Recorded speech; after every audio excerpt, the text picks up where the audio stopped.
So the second baseman, Nick Jock, steps into the plate after the ground out.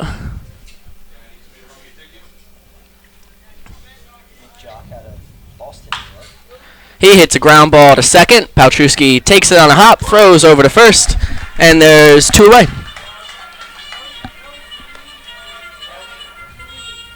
that's going to bring up the 3-hitter for the Glens Falls Dragons, number 27, Dan Lowndes.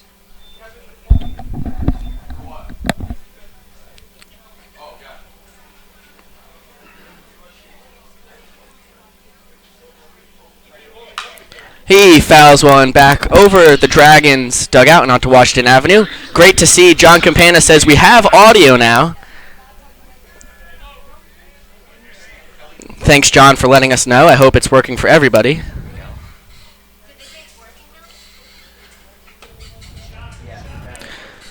The 0-1 is a off-speed pitch that just misses, so the count now 1-1.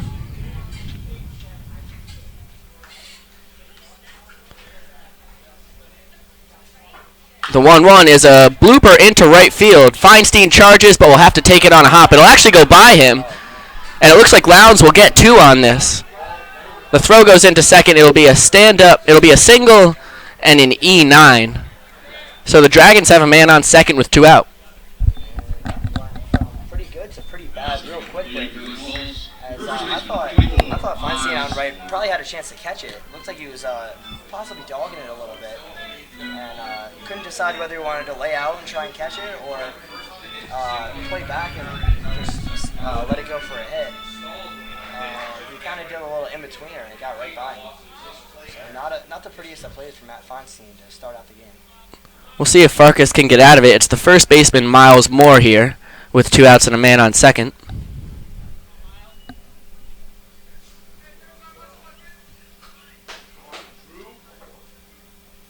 He fouls one out of play down the right field line. Miles Moore, the first baseman, a long way from home, out of Asheville, North Carolina. And he plays for Bucknell University.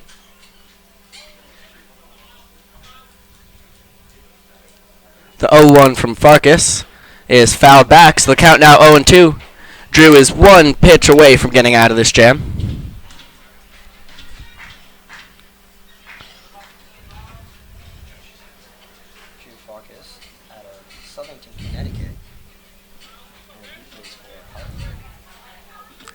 The 0-2 is a ground ball in between short and third. Pedersen fields and throws across the diamond in time. So Farkas able to get 3 ground balls outs and pitches around the single and the error. After a half inning of play, it's still 0-0 here at Cantines Field. The Stallions are coming to bat. And just in case you missed it before, which it sounds like you did because there was no audio, I'm going to go over the Saugerties Stallions lineup for the night one more time, just so everybody knows. Batting first and playing center field, he's number 14, Nick Campana. Batting second, playing shortstop, he's number 3, Batting third, playing right field, he's number 23, Matt Feinstein. Batting fourth, for the night, he's number 24, Jack Gonzalez. Batting fifth, and playing first base is number 35, Andrew Tabb. Batting sixth, playing left field, is number 25, Connor Powers. Batting seventh, playing third base, is number 33, John McKenna. Batting eighth and playing second base is number 5, Pat LaGravenese. And wrapping it up in the 9th spot is catcher, number 8, Jeff Alzewski. And as we were talking about before, Drew Farkas starting on the mound tonight for the Saugerties Stallions.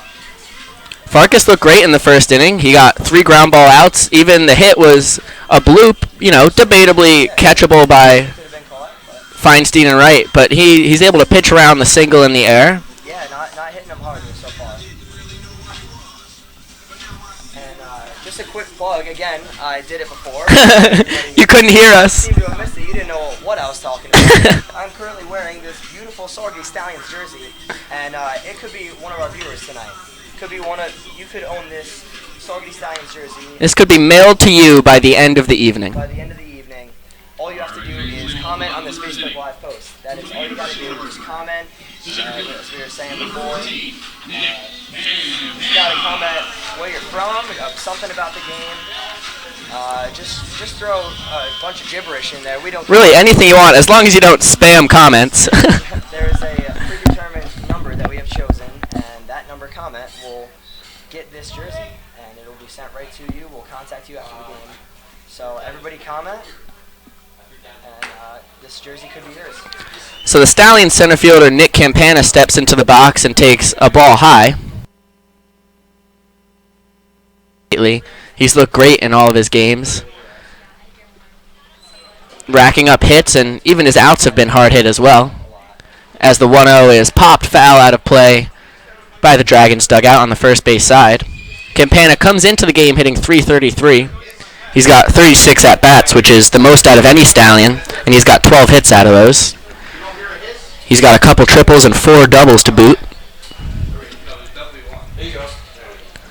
1-1 is a breaking ball high, and the count now 2-1. Apparently my mic is pretty low. I just tried to fix it. If somebody could let me know how we sound now, that would be fantastic. 2-1 is popped high foul. It looks like it will reach the seats as well. Anthony Butler, the Dragons catcher, gives it a look, but it bounces on top of the grandstand behind home plate. So it'll be a 2-2 count on Campana. Out of Eastchester, New York, and he also plays for Hartford, just like the Stallions pitcher, Farkas. 2-2, breaking ball high, and the count now full at 3-2. There's a good eye there by Farkas, leading that up.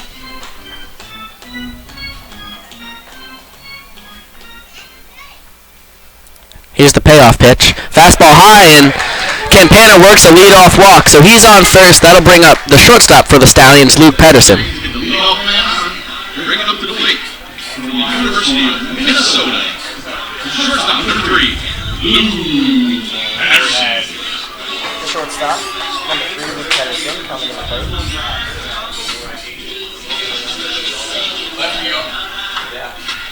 Pedersen out of Minnetonka, Minnesota. And he plays for the University of Minnesota. Campana takes off for second. The throw down will not be in time. It'll go into center field, but Nick will stay right there. That's his second steal of the season. He's now 2 for 3. And that steal sponsored by Benson Steel. They build things you can't knock down. Campana had a pretty big lead over there. It looked like Aikens wasn't really looking at him, and right off the bat, Stallions being aggressive and get a runner in scoring position for the number 2 hitter. Yeah, Nick didn't waste any time trying to time Aikens' move at all. He just took off. As Pedersen hits a ground ball to first, it'll be fielded there. Campana gets to third, but Miles Moore takes it himself. So with 1 out, Campana now on third. And Pedersen looks unhappy running back to the dugout after that one, but that is, on that pitch, that's probably one of the best things he could have done. Just grounded out over to first, and he moved Campana from second to third, which gives the opportunity for Feinstein and Gonzalez behind him, the 3 and 4 hitters, to knock Campana in. And so even though Pedersen's pretty upset about that, I would have to disagree. He did his job, and now the Stallions are threatening. As Kurt and my JV coach, Coach DeFino, would say, that was a quality at bat. As Matt Feinstein, the right fielder for the Stallions, takes a fastball called strike at the knees. The corners are in for the Dragons, so a ground ball there might be tough for Campana to score, but up the middle, he should get home without any problems. It looks like if Feinstein poked it into right field, there's a pretty big gap between the first baseman and the second baseman. He could send one right through. Brian Uliana playing Feinstein to pull out there, kind of in left center field.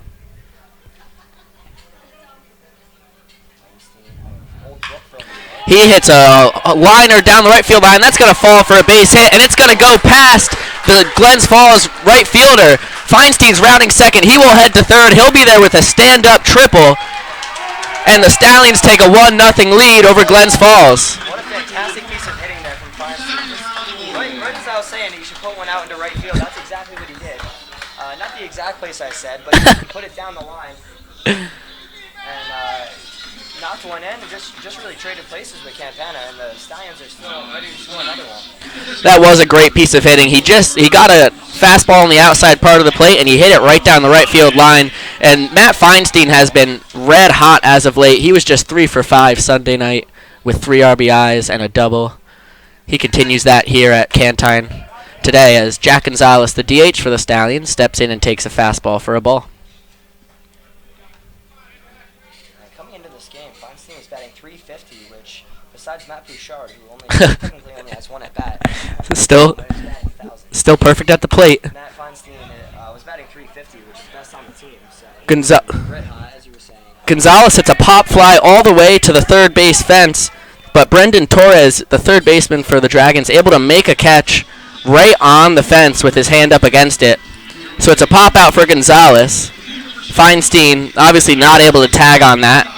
And that'll bring up the first baseman for the Stallions, Andrew Taft. Big guy out of Clinton, New York.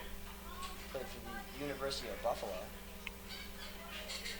The team that is now gone. Yeah, he's going to have to figure out something else to do next year as the University of Buffalo has decided to cut, 8 of their sports programs? I think it was 8. It was 8, and fortunately for Taft, one of them was baseball. Taft and actually the 9-hitter Jeff Palzewski, who also is a University of Buffalo guy. The 1-0 to Taft, a fastball low, so the count now 2-0. I was in the locker room Sunday where Sam Russo, one of the Stallions catchers, was trying to get Taft to come play with him at Butler. He said they need a first baseman. Taft seemed interested. As the 2-0 catches the outside corner, the count now 2-1. Taft disagrees. I gave my pitch to Taft to come play club baseball with Kurt and I at Syracuse. I think he liked Butler better. I wouldn't sleep on Syracuse, though. It's a pretty good time playing on the club baseball team.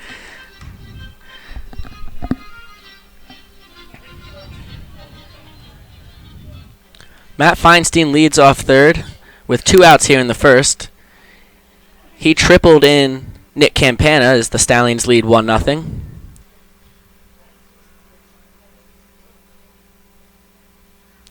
Taft takes a fastball low and away, and the count now 3-1. Taft's got to be looking for something perfect right here.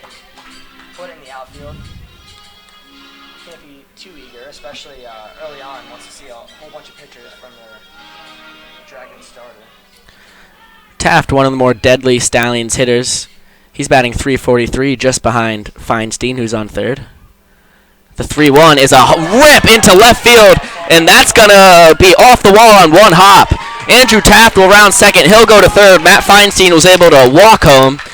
So it's a 2-out RBI double for Andrew Taft, and the Stallions take a 2-0 lead. That's exactly what I was talking about. We got one right down the middle. We just absolutely moonshotted that out into left field, over the left field's head. One hop to fence. He said hit the weight room, and maybe that one can go over. But regardless, that is a RBI double there for Andrew Taft. Now is Taft's team-leading 5th double of the year as he breaks his tie with Nick Campana. And the left fielder for the Stallions, Connor Powers, will take his hacks against Akins.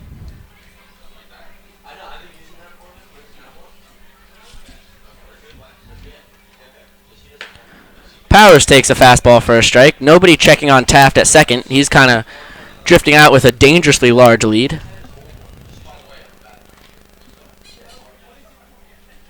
Yeah, Taft with a pretty big lead over there on second, but nobody really holding him, so he might as well. Powers hits a ground ball up the middle. That's a base hit, and Whitaker is sending Taft home. The throw will not go home. It'll just go into second. That's an RBI single for Connor Powers. Andrew Taft scores, and the Stallions lead 3-0. As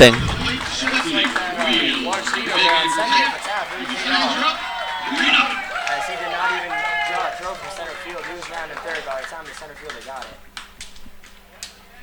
What another big piece of hitting by the Stallions hitters. They're absolutely racing the ball. Baseball here tonight. 3 hits for 3 runs. They're still threatening with their number 7 hitter, third baseman John McKenna, coming to the plate. McKenna, the West Point cadet.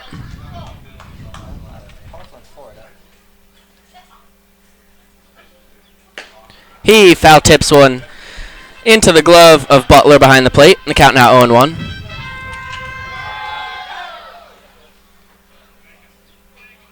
McKenna himself is also red hot, as last night he had 2 home runs in the Stallions' extra inning win. Takes a breaking ball low, but it's a good stop by Butler, so the count now 1-1. Those are the first 2 home runs by a Stallion this year. So McKenna has a commanding lead on the home run stat line for Saugerties. Andrew Taft almost just cut that lead in half. Had it gone another probably 10 feet. Powers takes off for second. It's a ground ball to short. The throw will have to be across the diamond. It is in time to get McKenna, but the damage is done. The Stallions score 3 runs on 3 hits and an error. And a walk. At the end of 1 full inning, it's 3-0 Saugerties. From the Moore's Computers broadcast booth here at Cantine Field.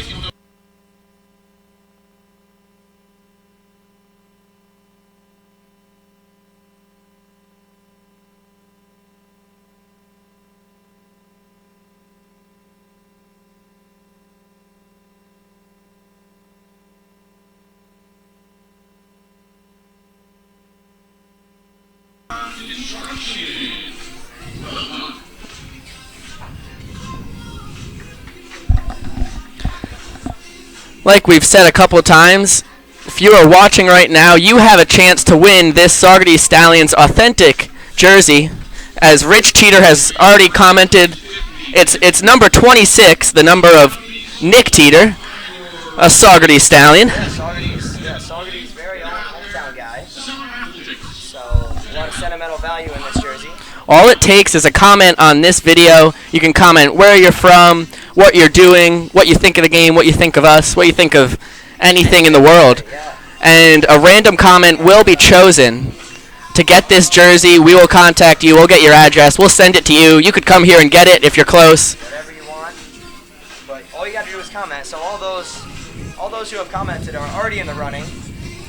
And if you haven't commented yet, as he said, just keep them coming, and you could look this good. You could look this good. Probably look better. Okay, I don't know about that. Well, either way, comment for your chance to win. That's gonna bring us to the top of the 2nd inning. It'll be Dalton Ney, the left fielder for the Glens Falls Dragons, to take his hacks against Farkas. Drew gave up 1 hit in the first inning, but it was a little bloop to right field, as it's another ground ball, this one fielded by McKenna at third, who throws across the diamond in time. And it's 4 ground ball outs for Drew Farkas. Farkas pitching very well so far, and also being very efficient, as he's making the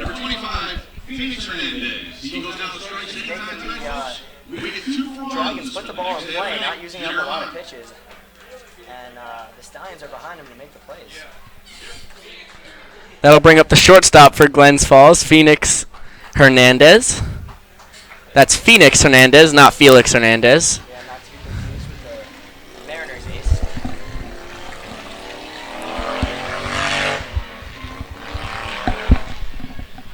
Phoenix Hernandez out of Brooklyn, New York. He plays for the University of Southern New Hampshire. He takes a fastball called strike.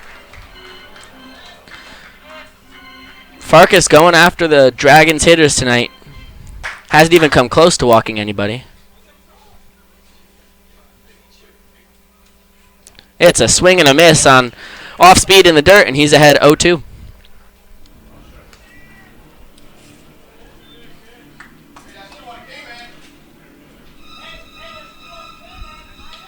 Farkas, during his college season this past year, a 4.67 ERA, an 0-1 record, and 15 appearances. 0-2 is a breaking ball low. Reliever for Hartford.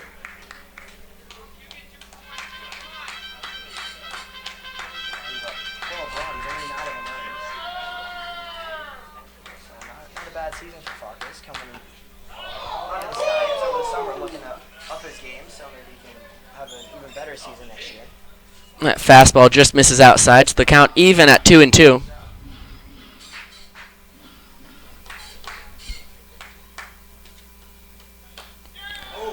2-2 is fouled back.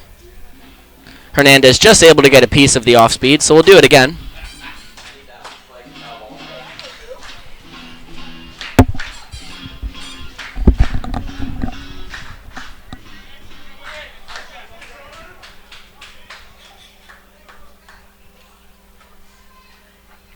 Two is lined into center field. Nick Campana charges, and he'll make the catch for the second out of the inning.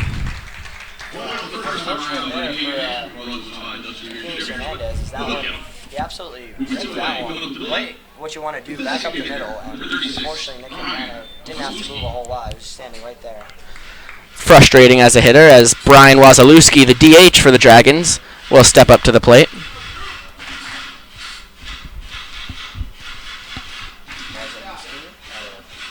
Checktowaga, New York, Western New York. He also plays for the University of Buffalo, which, as we were talking about, is just got cut, and so he's going to be looking for a new home next year as well, playing on the Dragons to help get him some exposure.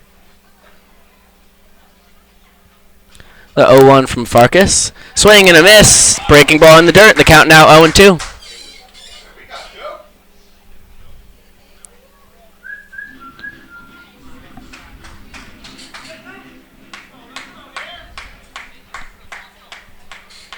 The 0-2.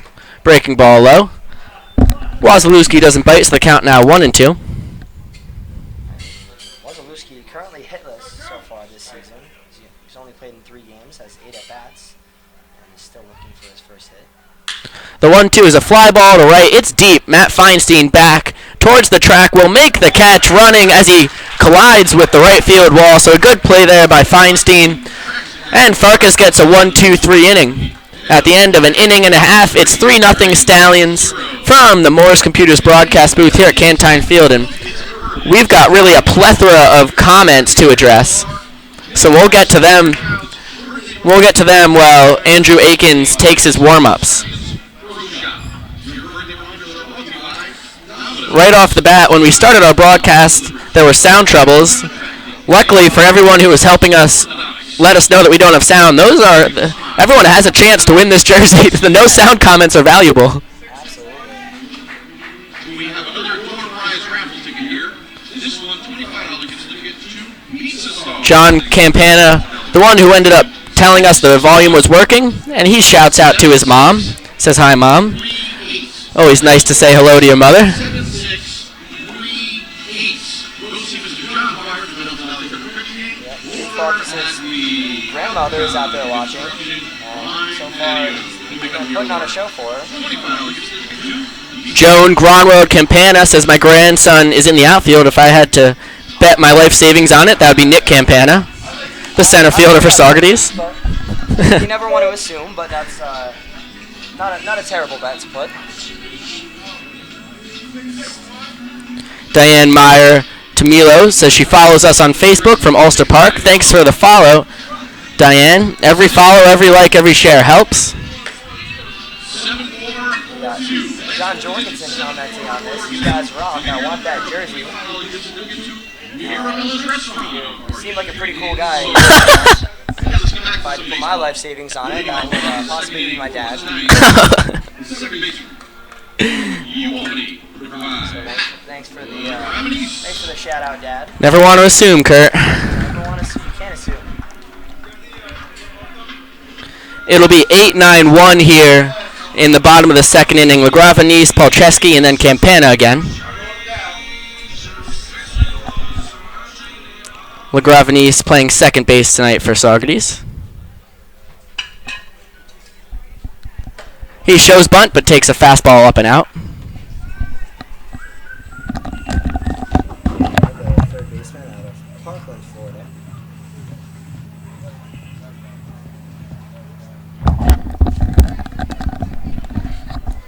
1-0 is a ground ball to second. Fielded and thrown to first in time, so there's one away here in the bottom of the second inning. Not a terrible bat there by McKenna. Hit it pretty hard on the ground. What you want to do? Just fortunately right up there. Let's follow Dragon's second baseman. From the University of Buffalo, number 8, Jeff Palcheski. So Jeff Palczewski will step up to the plate. He's actually catching tonight for the Stallions, not the usual Austin Powell or Sam Russo behind the plate. He takes a backdoor break ball for a called strike in the count 0-1.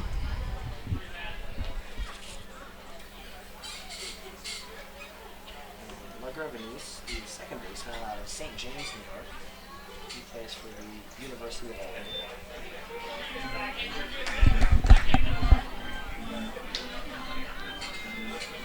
Takes a breaking ball low, so the count now 1-1. Usually the Stallions' third baseman. He's been playing third base a whole lot, but he got moved over to second after the Stallions' usual second baseman, Connor Moroder, is actually out with a concussion. I heard him and another fellow Stallion, Matt Forlow, collided during a batting practice incident, and they're both out with concussions currently. So Logrevenie's playing a little second base tonight now. 2-1 is a fastball in, and it's a 3-1 count on Palczewski.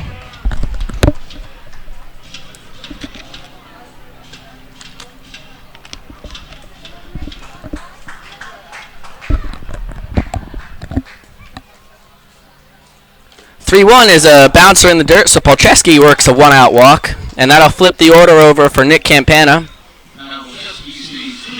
who's already walked and scored a run tonight.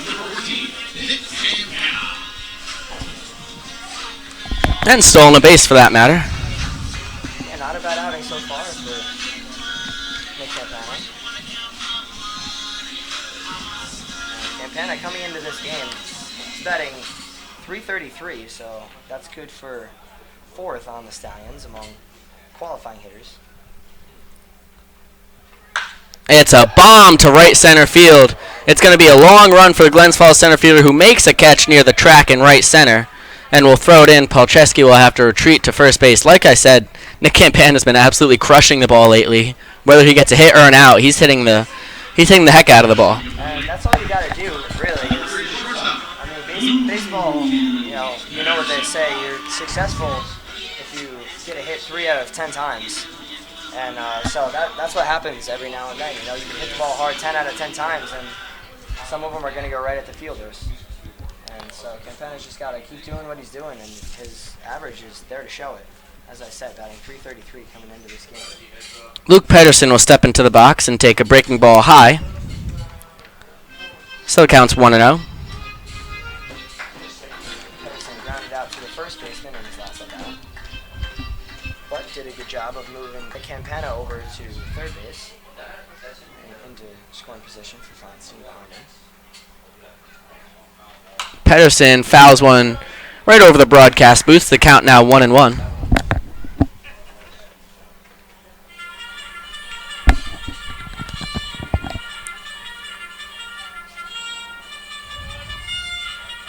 Palczewski on first has not attempted a stolen base this year, but it wouldn't be a bad time to run with 2 outs and the 2-hitter for the Stallions at the plate. Pedersen takes a ball outside, and the count now 2-1. Yeah, that's a great point, Beeks. If you send him right now, then the worst thing that can happen is he gets thrown out, but then you got your 2, 3, 4 hitters coming up in the next inning. Or if he gets to second, then you got a man in scoring position for your 2-hitter. So wouldn't be a bad time for Stallions coach Tom Whitaker to send him. 2-1, fastball high, and the count now 3-1. Eakins out there looks like he's maybe overthrowing a little bit. The Stallions are hitting him pretty hard, so he may want to try and blow it by him, but he's compromising a little bit of his control because of it. His walk to Palczewski, the second walk of the game for him in less than 2 innings of work. 3-1 is a ground ball to second. It'll be fielded by Jock, who throws to first in time. So the Stallions get a man on with a walk but strand him. At the end of 2 full innings of play, Saugerties leads Glens Falls 3-0 from the Morris Computer broadcast booth here at Cantine Field. And we'll get back to the comments, because there are a plethora of them.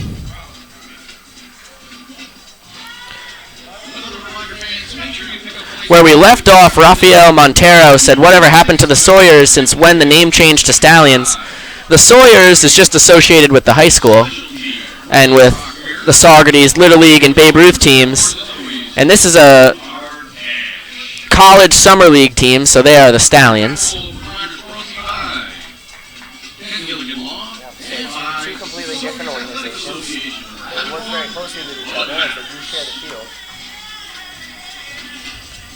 Stallions, fairly new organization. This is only their third year of play, I believe. This is the third year, as you can also see on your camera, Nick Teeter out there wearing the same number jersey as You Could Win Tonight, doing the catching duties for Drew Farkas while Palczewski gets the gear on.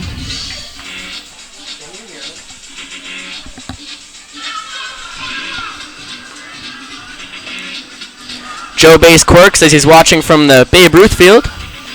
Great to see that you're watching from a stone's throw away, Joe.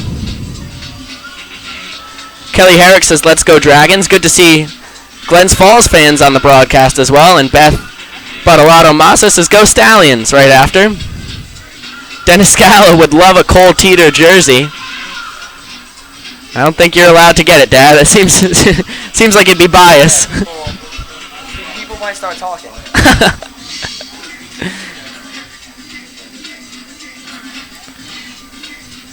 Kelsey Wickham says, "Go Drew." Good shout out for the Stallions starting pitcher.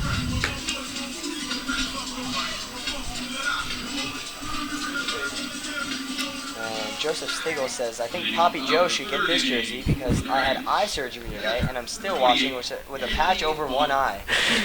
Good for Joseph Stagel. That is incredible, Joseph Stagel. Poppy Joe, we're going to keep you in mind. Even if you don't get the draw, we might just have to send you one for perseverance.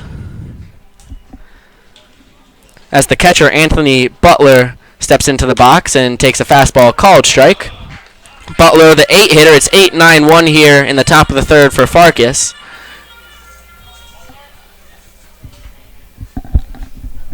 It's a hot one here at Cantine. It's 84, but it feels like 91. Yeah, real muggy out, real humid, and still a great day for baseball. But players are gonna have to figure out a way to cool down somehow. It's a ground ball to Farkas. Great reaction time. Flips over to Taft at first, and there is one away. Farkas fields position, and there's one away.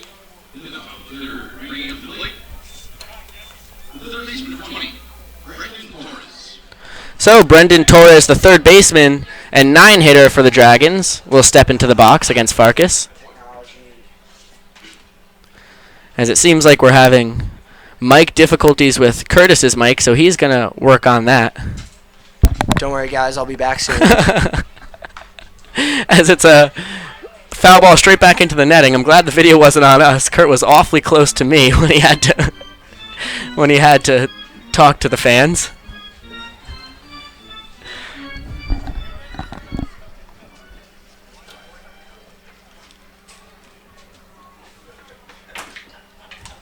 Here comes the 0-1. Just misses the outside corner. Count now 1-1.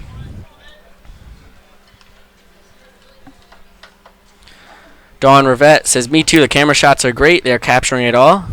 That's a big thanks to our broadcasting producer, Rebecca Rivette, as that's a pop fly in the infield. Andrew Taft makes the call in foul territory, will make the catch, actually steps into fair territory to catch it. So there's 2 outs here in the top of the third, and that'll flip the order over to Brian Uliana, the center fielder, who grounded out to short to start the game. Number 4, center fielder, Brian Uliana.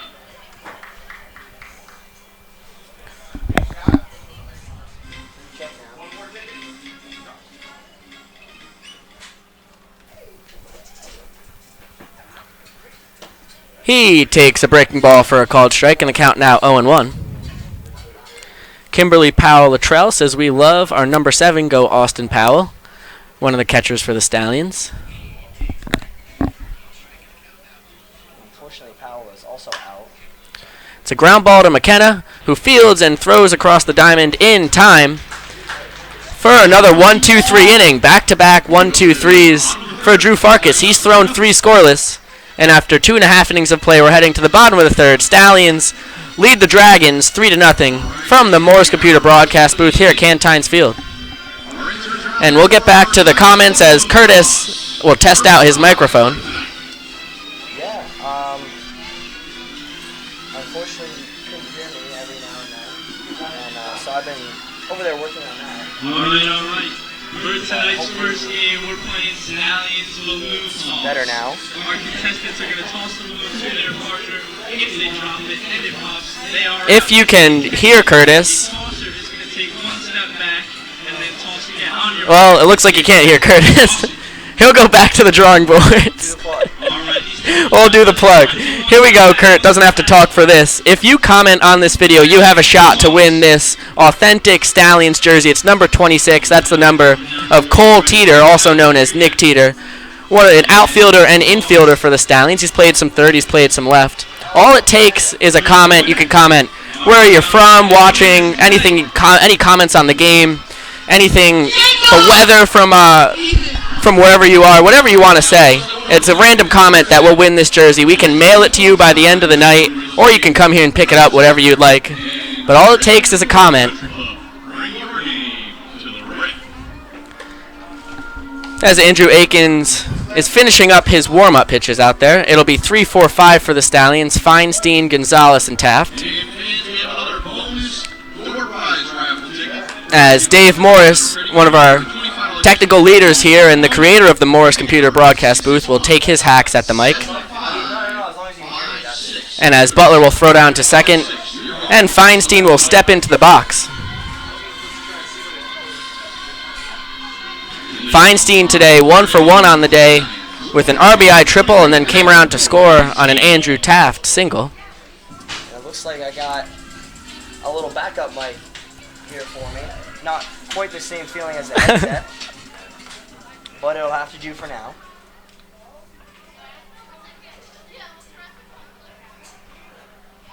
Feinstein takes a breaking ball inside, so the count now 1-0.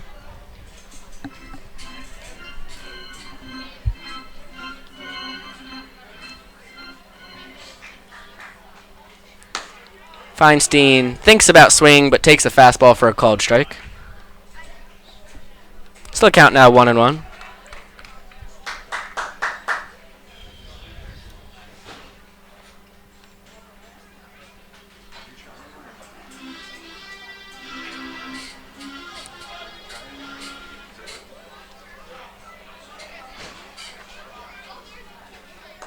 It's a breaking ball outside, so Feinstein has a 2-1 count now. He doesn't bite at the breaking ball low and away. Feinstein with that incredible RBI triple in his last at-bat. Knocking Nick Campana and put the Stallions on the board. 2-1 is a fastball inside, called strike off the glove of Butler, and the count now 2-2. They say it's like mine's quiet.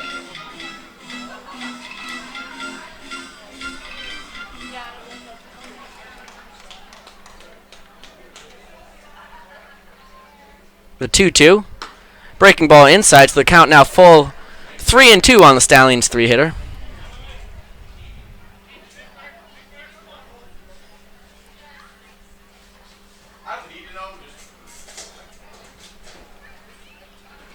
The payoff pitch is a line drive. It's going to be a one-hop to short. It's fielded by Phoenix Hernandez, who throws high.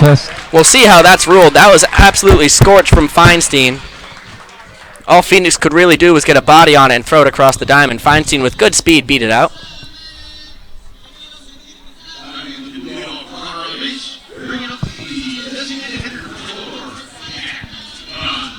So Feinstein is on first with nobody out for the DH tonight for Saugerties, Jack Gonzalez. He's 0 for 1 with a pop out in foul territory to Brendan Torres at third.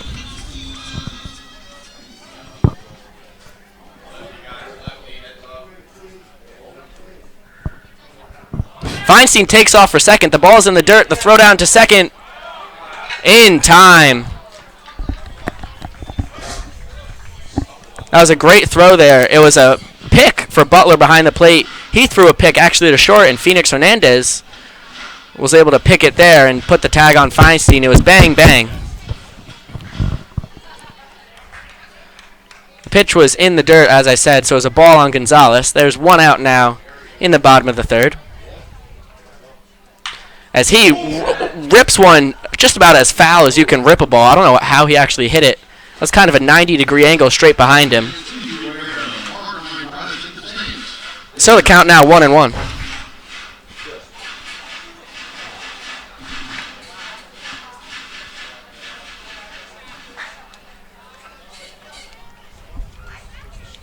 The 1-1 is a breaking ball low, so the count now 2-1.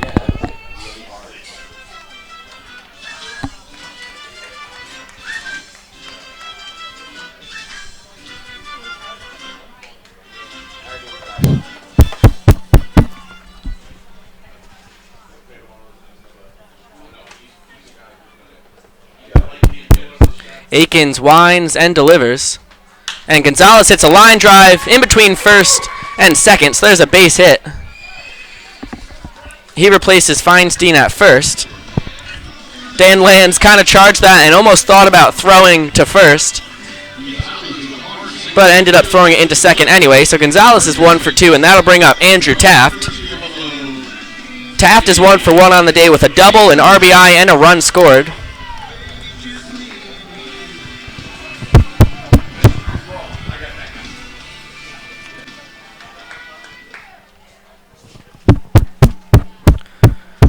The caught stealing of Feinstein was his first attempt at a stolen base this year. Gonzalez hasn't attempted one thus far as Taft checks his swing on a breaking ball low and away. The check to second base confirms the ruling behind the plate.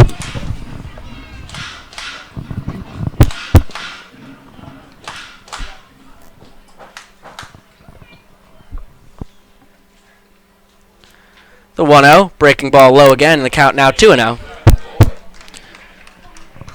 The Stallions' first baseman showing some good patience there in the box.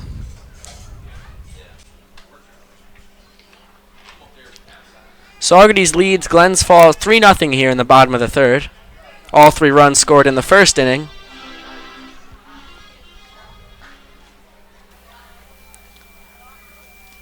As the 2-0 goes back to the backstop. Gonzalez will take off for second, and he'll get there on what will either be a wild pitch or a pass ball. We'll see how it's ruled. So there's a man in scoring position now for Andrew Taft, who has a 3-0 count. Coach Whitaker gives him the green light over at third. Taft requested it. He asked if he could swing, and Whitaker says swing away.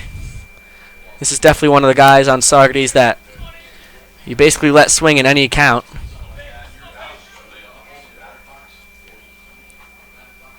3-0 is a fastball called strike, and the count now 3-1.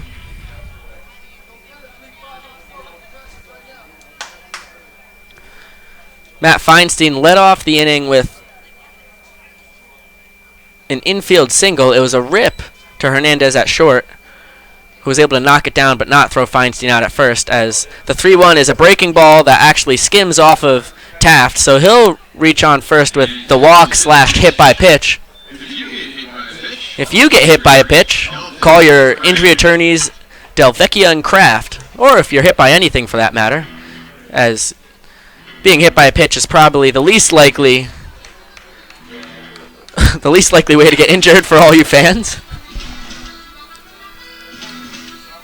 So it's first and second now. That'll bring up Connor Powers. He's 1 for 1 on the day with an RBI single. He drove in Andrew Taft for the third run the Stallions have scored today. Powers, the left fielder.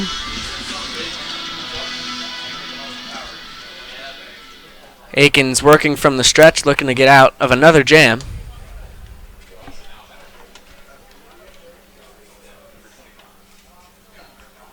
He throws a breaking ball high, and the count now 1-0.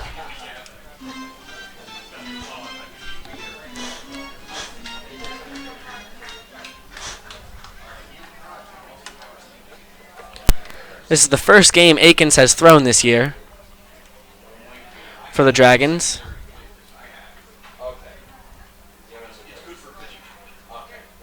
So these are his first stats of the summer in the PGCBL. As the 1-0 is a fastball high, the count now 2-0.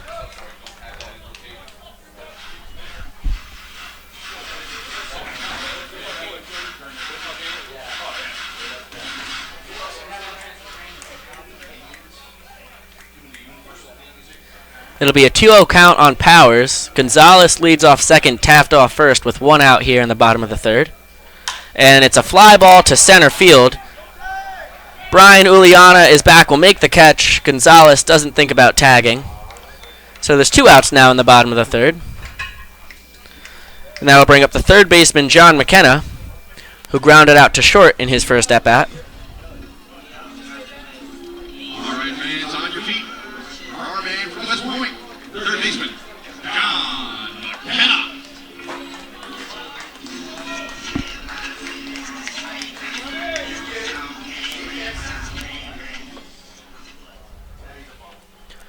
Like Curtis said when McKenna hit in the first inning, he's off of a 2-home-run night in the Stallions' win over Amsterdam at Amsterdam last night.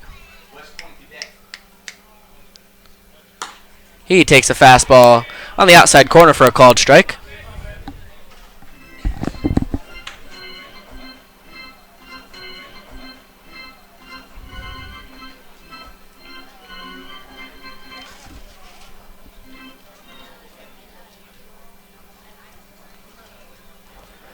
McKenna comes in hitting .348, which is second best only to Matt Feinstein for batting average on the Stallions as he takes a breaking ball in the dirt. That's if you count out Matt Pritchard, who's batting 1,000 in one at-bat, along with 2 walks and a hit by pitch. He's got 4 plate appearances. Just after that first hit, he's been getting pitched around. So it'll be a 1-1 on the Stallions' third baseman. He takes a fastball high, and the count now 2-1.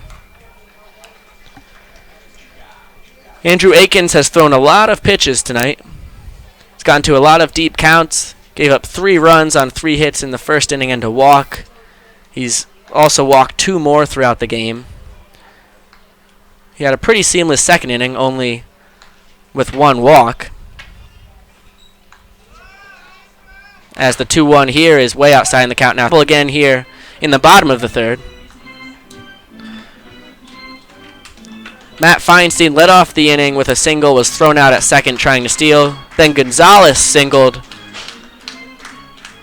And Andrew Taft was hit with a 3-1 pitch. So this will be another 3-1 count. McKenna takes it low, and that will load the bases full of Stallions for the second baseman, Pat LaGravenese. That's Akins' 4th strikeout in less than 4th walk, in less than 3 innings of work, and that will bring out the Glens Falls pitching coach, as there is action in their bullpen. A righty is up. LaGravenese grounded out to lead off the second inning to second base. Comes into the game only hitting .125, but that's only in 16 plate appearances. Does have a run scored and 2 walks. Still looking to get going here in the PGCBL.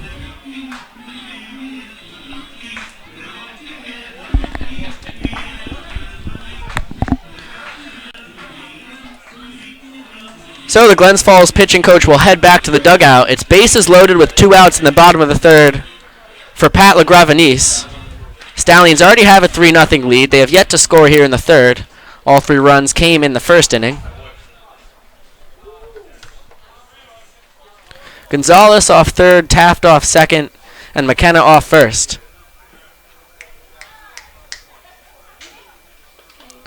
LaGravenese takes a fastball for a called strike.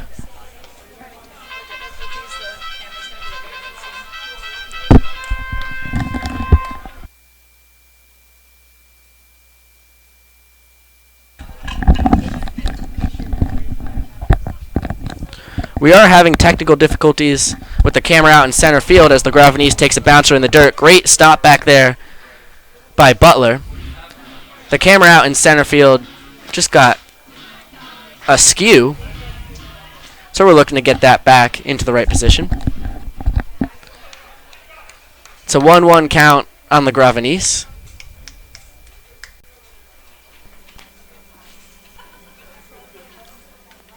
He fouls one over the broadcast booth and out of play, so the count now 1-2.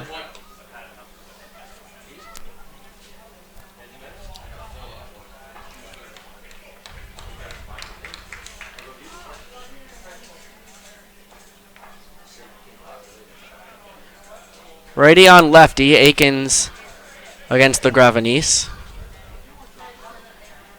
Andrew still working out of the stretch even though the bases are loaded. And he'll come home. 1-2 is grounded. Foul down the first baseline. So we'll do a 1-2 again.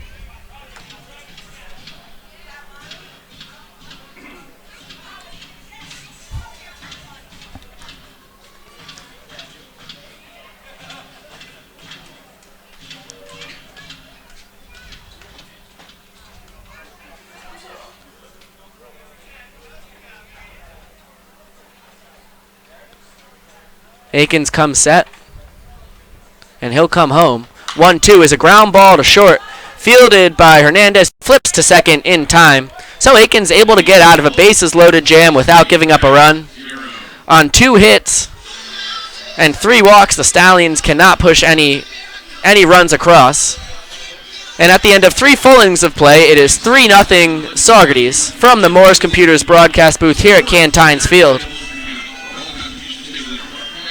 And if you are a business owner, or as my good friend Curtis Jorgensen puts it, own a business, and you would like to become a partner with the Saugerties Stallions, all you have to do is check out the Saugerties Stallions website for more information. You can comment on Facebook. We'll find you. But our broadcast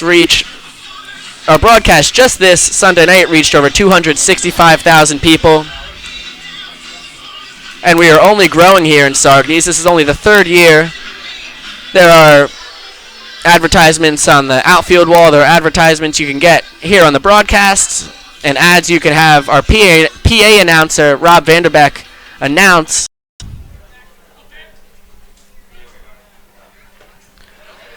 First pitch from Farkas to Nick Jock is a check swing called strike. So the count now 0-1. Jacques 0 for 1 on the day with a ground out to Legravenese at second. As the 1-1 is a ball. So the 0-1 is a ball. Count now 1-1.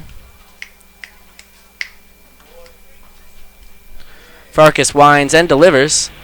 Breaking ball just misses the outside corner. Count now 2-1. It's fouled back into the netting and lands on top of the Dragons' dugout on the first base side. So the count full now at 3-2.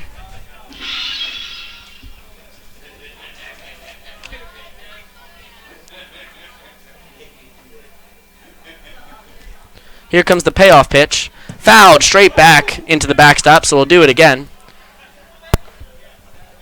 Jacques just missed that one.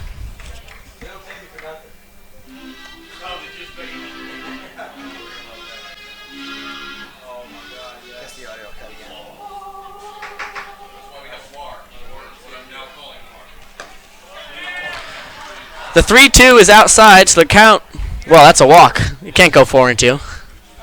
Leadoff man here in the top of the 4th is on for the Dragons. That'll bring up the 3-hitter right fielder Dan Lowndes. He has the only hit of the game so far for Glens Falls on the blooper into right field.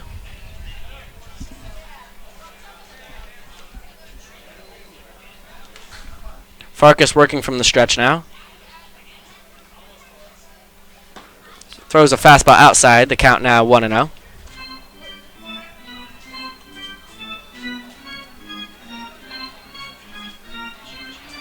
Jacques is 1 for 1 on the air in stolen base attempts. But tough to run on the lefty Farkas, who will check on him at first. And Polcheski will come out onto the mound and have a chat with Farkas.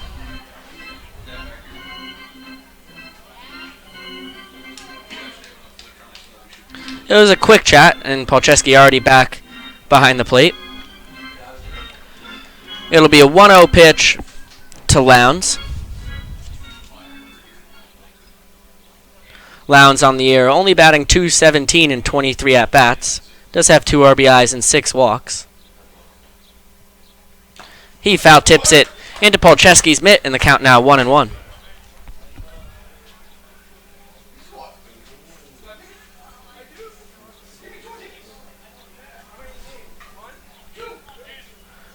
Farkas comes set, and he'll go over to first again.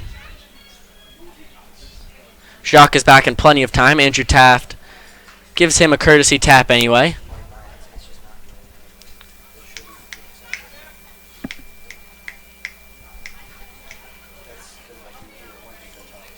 The 1-1. Breaking ball just misses the outside corner, and the count now 2-1.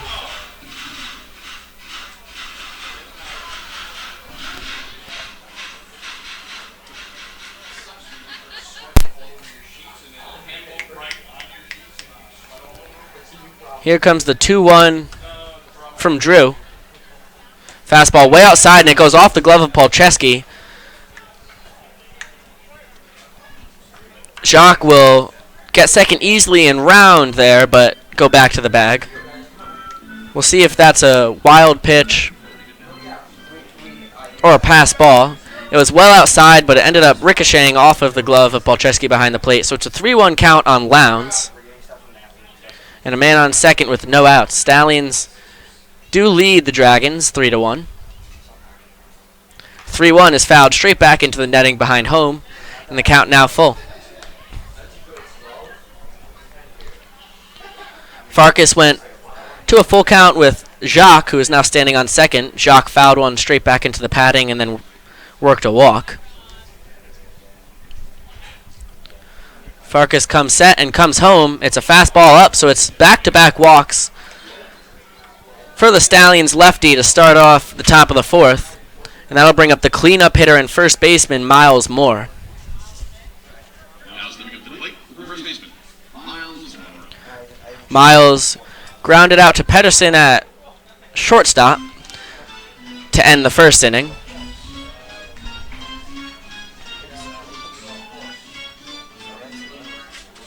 He comes into the game only hitting 143, but that's only in 7 at-bats. He's 1 for 7. His one hit was a double, and he does have a walk on the year as well.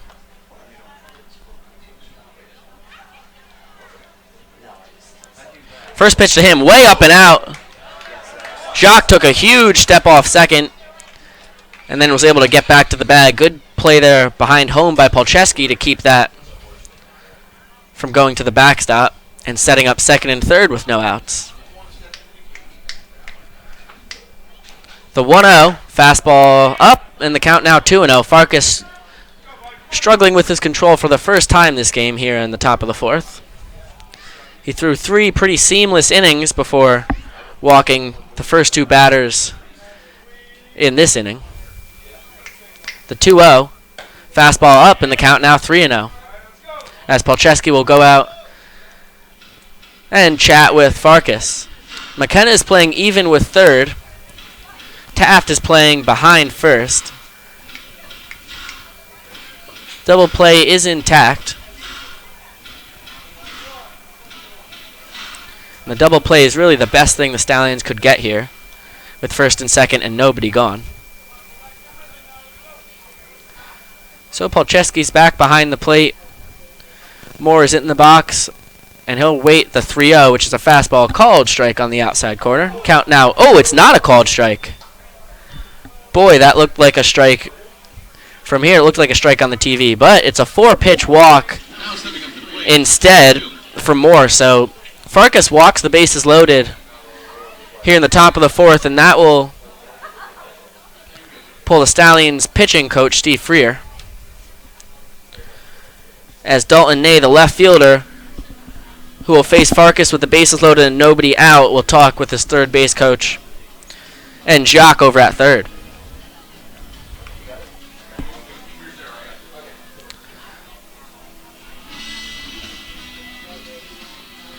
If you would like to become a part of the Stallions family, please like and share this broadcast.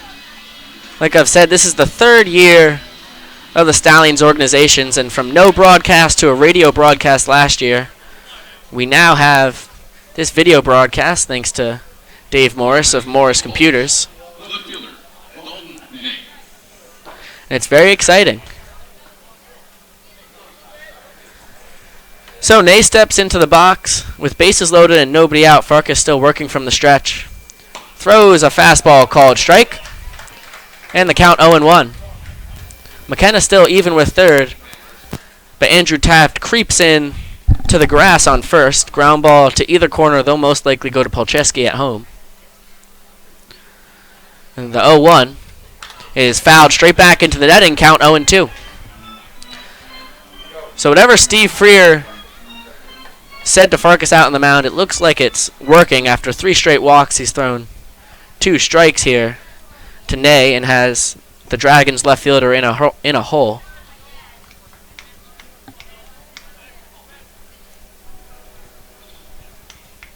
The 0-2. Breaking ball outside. Good catch there by Polcheski, who the ball slipped out of his glove, but he was able to barehand it before it rolled behind him. Actually, in midair, he was able to barehand it off of the bobble from his glove. So it's a 1-2 count now on Ney.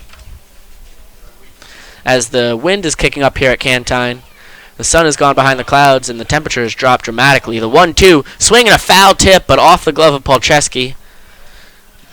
So Ney stays alive.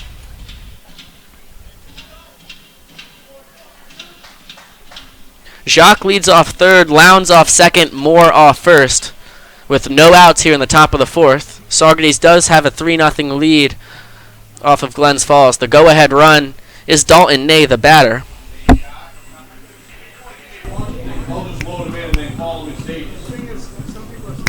Ney will call time and then step back into the box. Farkas comes set and he'll come home. The 1-2 is a ground ball to short. Pedersen fields it and will throw to third in time. Heads up play there by the Stallion shortstop. The Dragons do score a run, so they trail 3-1. But Pedersen made probably the only play he could there. Good piece of hitting there by Dalton, who just needed to put the ball in play, really, to get a run in. And with 2 strikes on him, it was important to get bat on ball. He was able to accomplish that. It'll be a sacrifice on the fielder's choice. So it's 3-1 Stallions, and the shortstop Phoenix Hernandez will step into the box.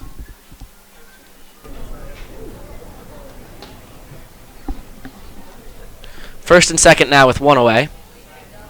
And it's a fastball up and out.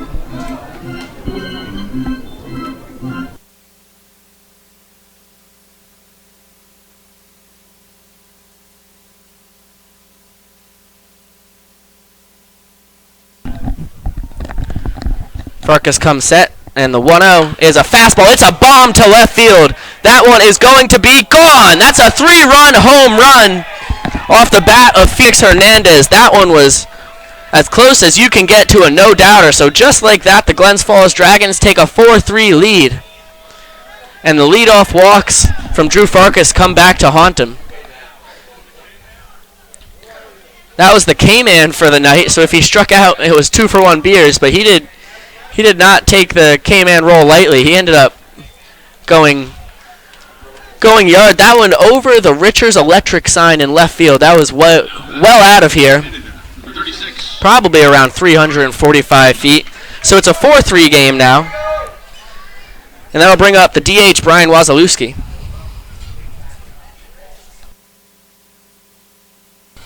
First pitch to him is a fastball called strike.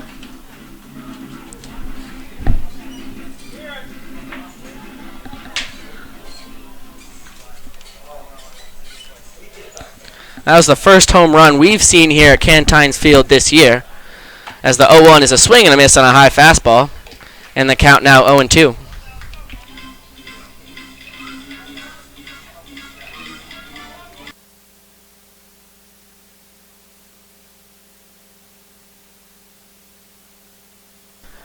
Here comes the 0-2 from Farkas. Fastball, swing and a miss. Strike 3, so it's a 3-pitch strikeout of Wazalewski after the home run. That's actually Farkas' first strikeout of the night, and there's now 2 outs here in the top of the fourth.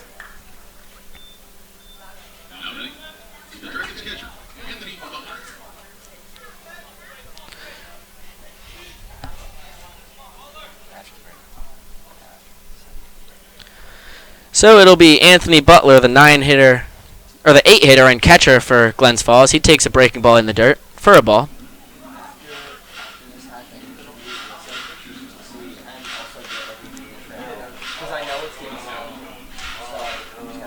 Butler 0 for 1 on the day. He grounded out I'm going to start out low. to Farkas to lead off the third inning as he fouls one towards the Stallions dugout. The count now 1-1. Phoenix Hernandez with that 3-run home run. That was his second rip of the night. He actually really tattooed one from Farkas the first time. It just happened to go straight to Nick Campana in center field. As the 1-1 to Butler is a fastball low, and the count now 2-1. Hernandez, really the only two hard hits for Glens Falls tonight. They have 2 hits, one of them the 3-run home run, the other one was a bloop single. There's still a righty up in the Dragons bullpen. As the 2-1 is a chopper to short. Pedersen fields on the backhand, throws across the diamond, but not in time. Never had a shot at Butler. John McKenna maybe would have had a better chance at that one if he was able to cut it off, but it was in the third base shortstop hole, and it was a tough play for either one of them. So that's an infield single for Anthony Butler. That'll bring up the third baseman, Brandon Torres. He popped out to Andrew Taft at first.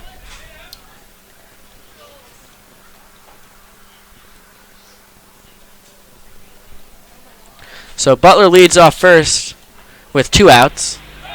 Farkas checks on him, but Butler's able to get back standing up.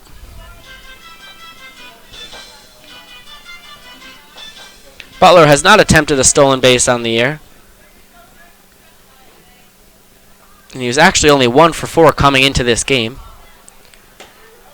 And as the first pitch to Torres is a fastball low, count 1-0. With the College World Series going on, still a lot of players still trickling into the PGCBL. Entire roster's not full yet. As the 1-0 is a fastball called strike on the outside corner, count 1-1.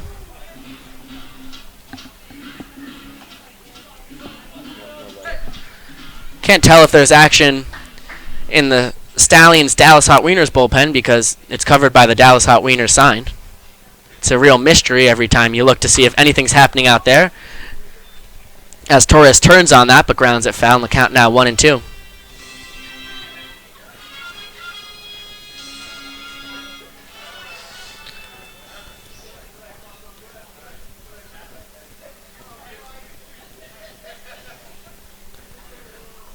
Butler leads off first on the infield single, and the 1-2 to Torres is a fastball low, count now 2-2. Torres is leading Glens Falls in batting average. Even though he's the 9 hitter, he's batting .462. He's actually 6 for 13 coming into the game, now 6 for 14. He does have a double, a home run, and 2 RBIs, along with 4 walks on the year, as he takes the 2-2 just a bit high. It was off the glove of Paul Chesky, and he pats himself on the chest like that might have been my B. Umpires a lot less inclined to call strikes when it's off of catcher's glove. So it'll be a full count to Torres. Butler will take off from first. And the pitch is a swing and a miss. Another strikeout for Farkas, but the damage is done. Phoenix Hernandez with the big blast of the inning, a 3-run homer to give Glens Falls a 4-3 lead over Saugerties. And after 3.5 innings of play, that's our score from the Moore's Computer broadcast booth here at Cantine Field. And my buddy Curtis Jorgensen is holding the shotgun mic. He will get on this broadcast at all costs. Hey there, folks. I'm back and better than ever. I've got this shotgun mic here. Might look a little awkward, but it's giving you sound, so I'm going to use it. And just trying to figure out the level, so bear with us for a little bit. I don't want to be blasting it too much, but we're getting the signal that it sounds pretty good, so I'm going to keep using it, just like this. Curtis, it looks like Bruce Buffer up here with the big mic. Unfortunately, it looks like my headset broke a few innings back, and couldn't figure out how to fix it, so we're going to have to get a new one of them. But until then, I'm going to use this mic. And don't really know what was going on in the game, so you're going to have to bear with me a little bit on that as well, as I've been trying to figure out how to get Biko's accomplice back here. But I'm back and ready to broadcast a little bit. Well, since you've been gone, Kurt, Phoenix Hernandez hit a 3-run home run. That's about. Yeah, give me the deets on what I've missed. Well, we'll give the whole game in recap as. Yeah, and for any of the folks out there who might have just tuned in. It's only been 3.5 innings. Drew Farkas, the Stallions pitcher, was coasting for the first 3 innings, only giving up 1 hit, a blooper. The Stallions scored all 3 of their runs in the first inning. That was off of 3 hits from Nick Campana, Matt Feinstein. Well, Nick Campana walked. He scored. Matt Feinstein, Andrew Taft, and then Connor Powers. And it was in the 4th inning that Farkas finally came apart. He walked the first 3 batters to load the bases, gave up a fielder's choice ground ball, and then Phoenix Hernandez got up there and absolutely ripped a line drive well over the left field fence to give Glens Falls the 1-run lead. And that's where we are now. We're in the top of the 4th. Andrew Akins started out shaky with the 3 runs in the first, threw a good 2nd inning, loaded the bases in the bottom of the 3rd inning, but got out of that unscathed. And now we're in the bottom of the 4th. And it will be 9-1-2 for the Stallions. The catcher, Jeff Polcheski, who walked in his first at-bat, now up to take his hacks against Akins. He takes a ball high. And that is everything you've missed. That's and great. Some of it you've caught. That's great to hear. 1-0 bounced, and it's a 2-0 count on the Stallions catcher.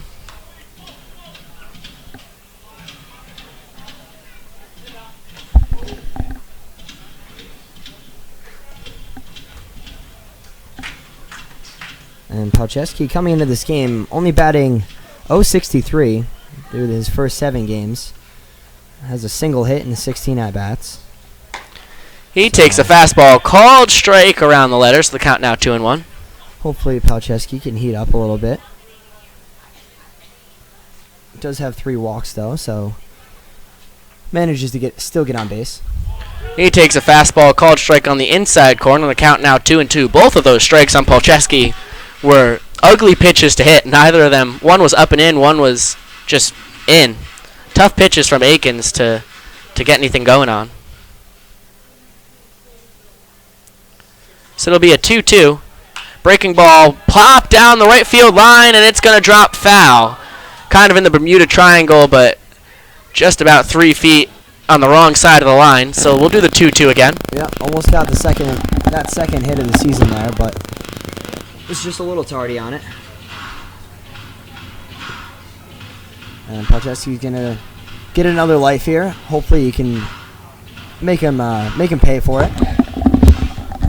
It was a good spoil after 4 fastballs. It was a breaking ball, started out of the zone, got in, and he was able to get some bat on it and stay alive.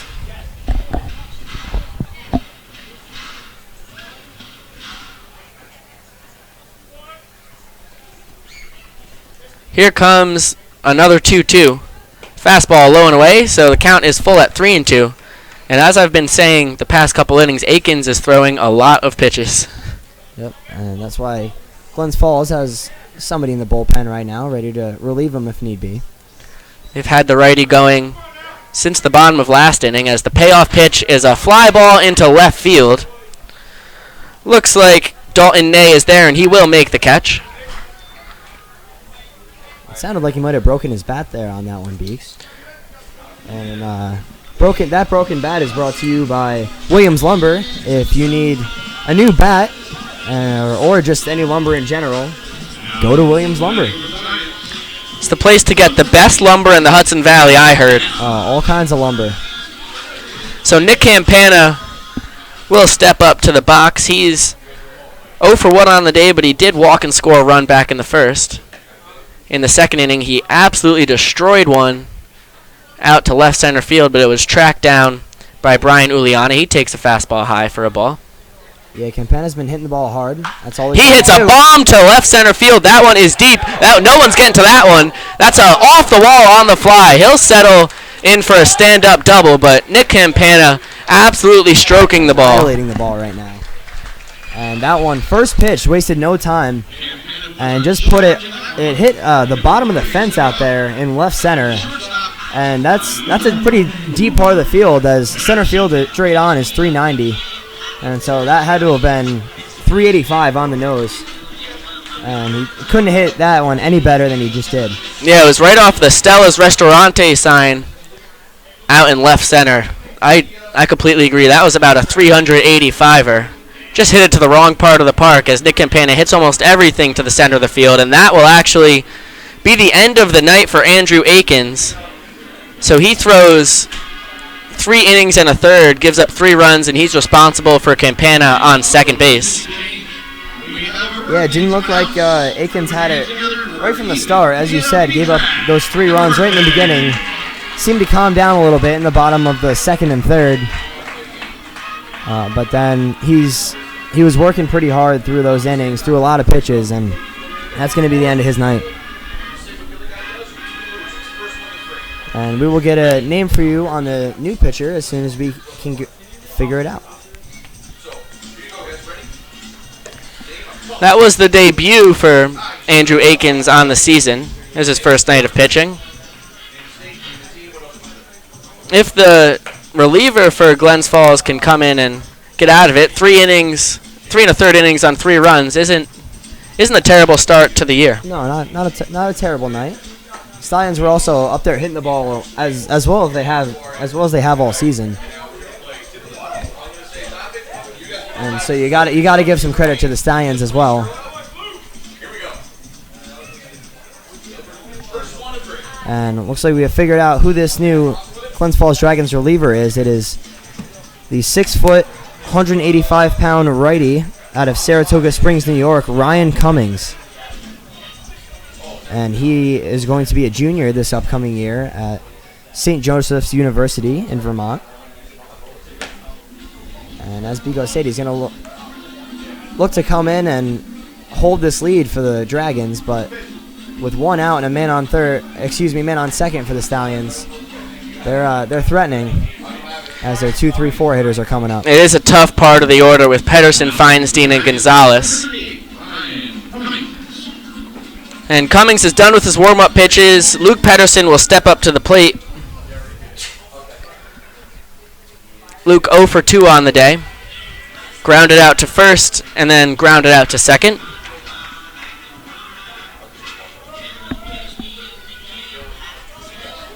And from what I've noticed of Pedersen, he likes to put it on the ground in any way he can. He just kind of slaps his hands at the ball and hopes he can get one through. So that's what they always tell you in Little League. Just got to put the ball on the ground. Hopefully something good will happen. And unfortunately tonight it hasn't worked out.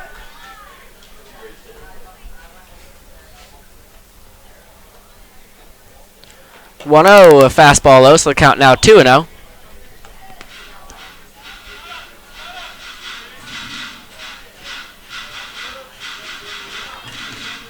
This is also Ryan Cummings' first outing of the year, so Glens Falls throwing in their new pitchers against the Stallions. As the 2-0 is a flare into center field. Looks like it's going to drop, and it will. Whitaker will hold up Campana second as he needed to wait to see if that was going to fall in front of Uliana. So that's Pedersen's first hit of the night. Stallions in business, first and third with 1 out for their powerful right fielder, Matt Feinstein. Yeah, and that was a great piece of hitting there by Pedersen. Just kind of inside out of that ball into left center. Not hit super hard, but put it in a great spot. And also great base running there by Nick Campana, as he wasn't sure if the center fielder was going to be able to catch that one, and didn't manage to plate the run, but at least they still got a man on third for their hot-hitting 3-hitter, Matt Feinstein. Feinstein fouls that one off on the first base side out of play. He's 2 for 2 on the night. A triple, an RBI, a run scored, that all in the first, and then a single back in the third.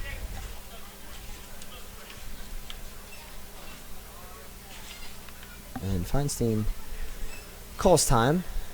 Wants to get his bearings about him before he goes into this pretty important at bat here. Luke Pedersen 1 for 1 on the year in stolen base attempts over at first. He fakes like he's going and goes back as Feinstein takes a breaking ball for a called strike. He's down 0-2. Cummings drops a beautiful curveball in there.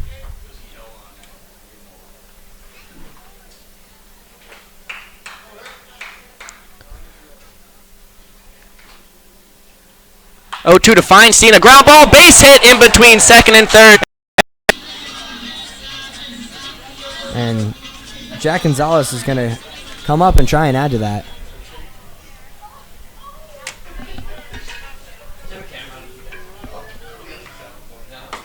Gonzalez takes a fastball called strike. A pen just flew into our booth from the field, and It's actually my pen. I have no idea how that happened. It must have fallen off, and one of the Stallions threw it back up, but that was very startling. Stallion on the noggin. Here's the 0-1 to Gonzalez. It's outside, so the count now 1-1. That was, like, unbelievable. I thought that was divine intervention for a second. That landed in my lap out of nowhere. Well, maybe a bird flew into the broadcast booth or something. Gonzalez 1 for 2 on the night with a single as he swings and misses, and a pop out to the third baseman.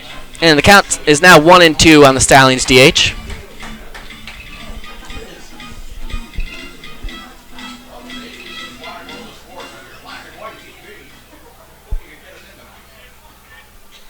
The inside corner on Jack Gonzalez and hit him right in the back. Gonzalez unfazed by the pitch, though. Gonzalez didn't flinch at all. Just took off his gear and trotted over to first. And the catcher, Anthony Butler, for the Dragons, come out and talk to Cummings. Calm him down a little bit after he drills Gonzalez. Cummings has only faced 2 batters. He gave up the RBI single to Matt Feinstein and then plunked Gonzalez. The RBI single from Feinstein also closed the book on Andrew Akins for the night. He ends up giving up 4 runs in 3 1/3.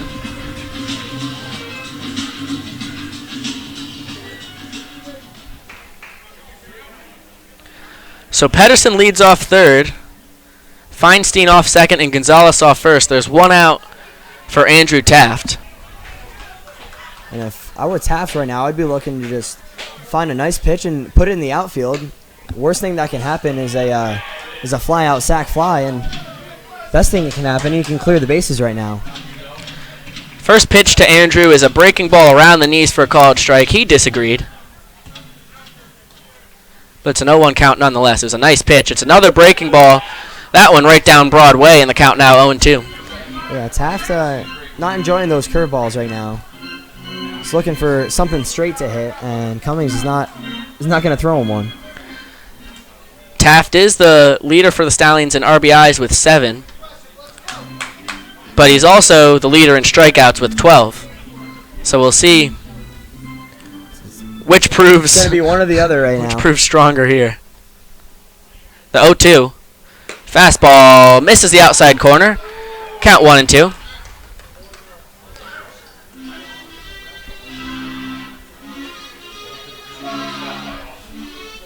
And Christopher Myers asks, "Are you winning?" I'm assuming he's talking about the Saugerties Stallions. And yeah, the game is 4-4 right now here in the bottom of the 4th inning. 1-2, a big swing, and it was 1 for 2 on the day with an RBI single back in the first. He also flew out to Uliana in center. He takes a breaking ball well outside. The count now 1-0.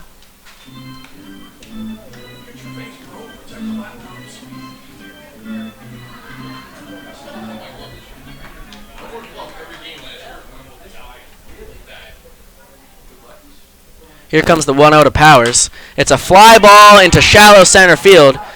It looks like Glens Falls left fielder Dalton Ney is under it. He makes the catch. So the Stallions do scratch a run across, but they strand another 3 runners on base. Bases loaded opportunity. They're not able to get the runners across. It is a 4-4 game now after 4 innings of play.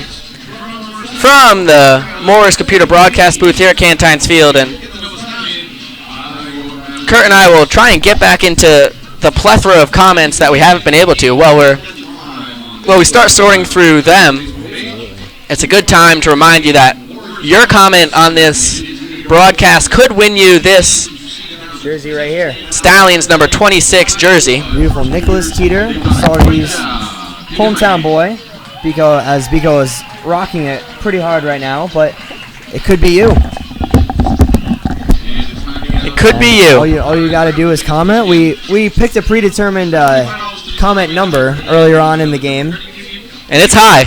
And it's pretty high. It's high. So you still have a very good shot at winning this. All you got to do is just comment. And please, if you like our broadcast, go to the Stallions homepage, like the page, like this post, share this post, anything you got to do. As Bigo was saying earlier, the last broadcast apparently got 255,000 views, and we're looking to keep excelling on that every single time. And so we need your help to do that. All you can do: tell your friends, tell your family, Tell your pets. tell your pets. Every view counts. As there will be a new pitcher in for Drew Farkas for the Stallions. It'll be the hard-throwing righty John Clayton out of UAlbany. John has thrown great so far this year for the Stallions. Coming off of a torn rotator cuff injury that kept him sidelined for the entire UAlbany season. And he's picked up like he's in the middle of this Stallion season. He's been throwing well. Absolutely. He's at 4 innings pitched so far, only giving up 1 hit and no runs with 4 strikeouts, and also one of the Stallions' wins. So, though he's not pitched a whole lot for the Stallions, been one of their better relievers. And if the Stallions put up some runs for him, he's in line for another win. Clayton will have 7, 8, 9 for Glens Falls. It will be Powers, McKenna, I was looking at the Saugerties Stallions lineup. He'll have 2, 3, 4. He'll have Jacques, Right. Lowndes, and Moore. Or Uliana, Jacques, and Lowndes. As Glens Falls was 1 batter away from batting around when they scored 4 runs in the top of the 4th inning. Leading off the 5th inning for the Dragons, the first batter to face Clayton is the center fielder, Brian Uliana. Uliana 0 for 2 on the night with a ground out to short and a ground out to third.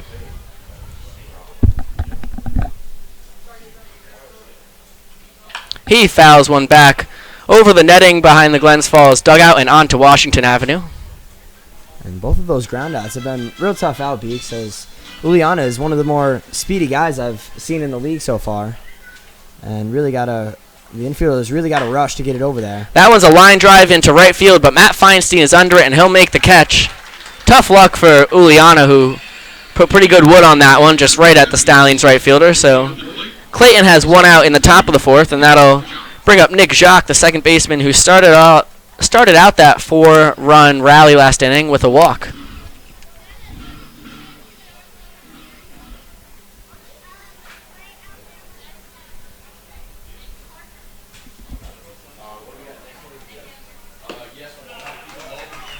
First pitch to him is a called strike, and the count now 0-1.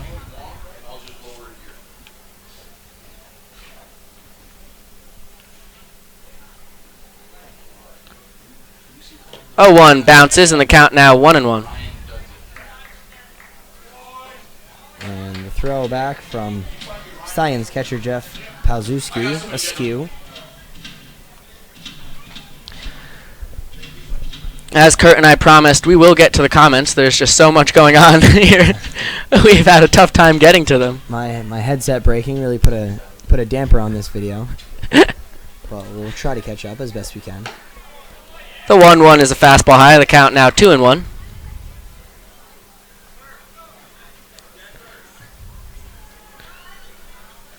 When we left off, it was someplace around Rich Teeter saying, "I want some ice cream." As Nick Jacques fouls that one back onto Washington Ave again, so the count now 2-2.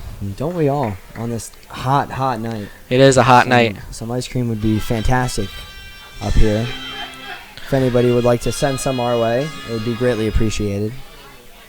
Just bring it to the broadcast booth at Cantine Field. As the 2-2 to Jacques is a breaking ball high, and the count now 3-2.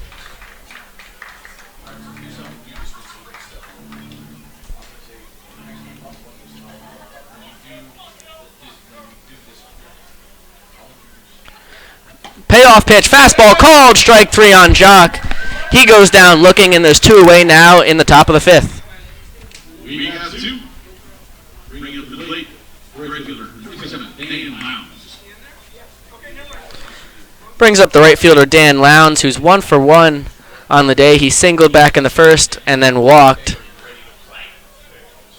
in the 4-run fourth, just an inning ago. He takes a fastball high.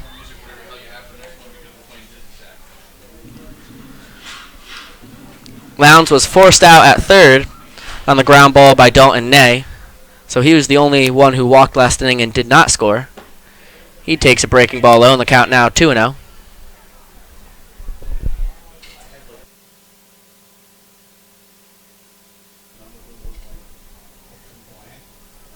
Clayton lines and delivers. It's a swinging strike, so the count now 2-1.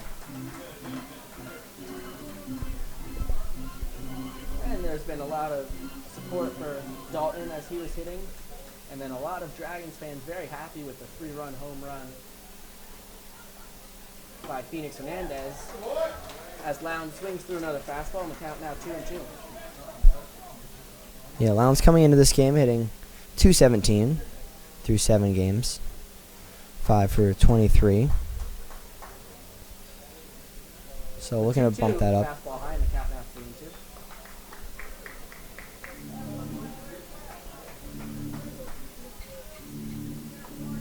3-2, 2 outs. Game tied at 4 here in the top of the 5th inning. John Clayton in his first inning of relief gets a swinging strikeout on Dan Lowndes. So Clayton comes in, gets a 1-2-3 inning with 2 strikeouts. And at the end of 4.5 innings of play, the game is tied at 4 in the Glens Falls Saugerties. From the Morris broadcast booth here at Cantine 2.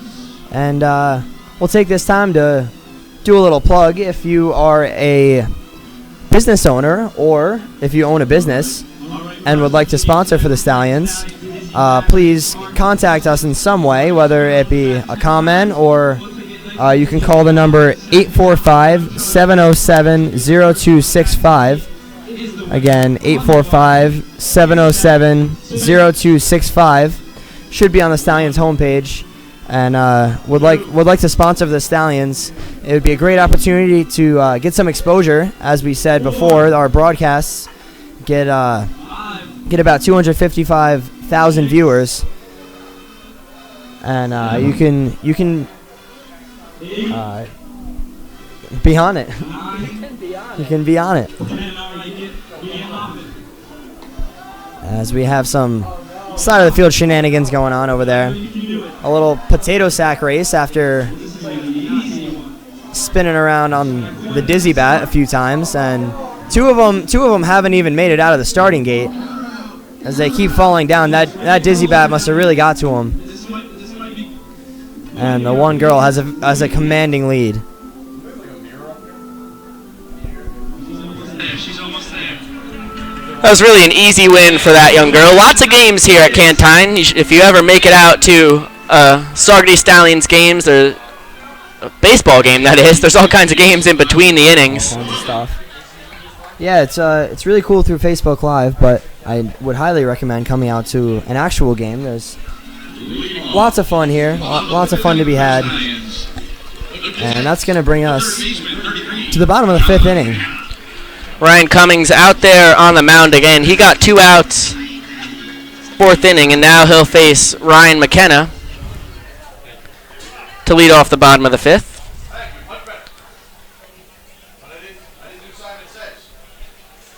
McKenna takes a fastball low and away.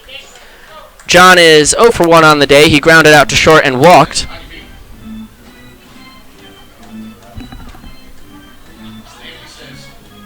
And in case you missed it before, McKenna coming off of a 2-home run game last night in the Stallions' extra inning win. Big win over the defending champion Amsterdam Mohawks, who were 5-1 going into the game and now are 5-2.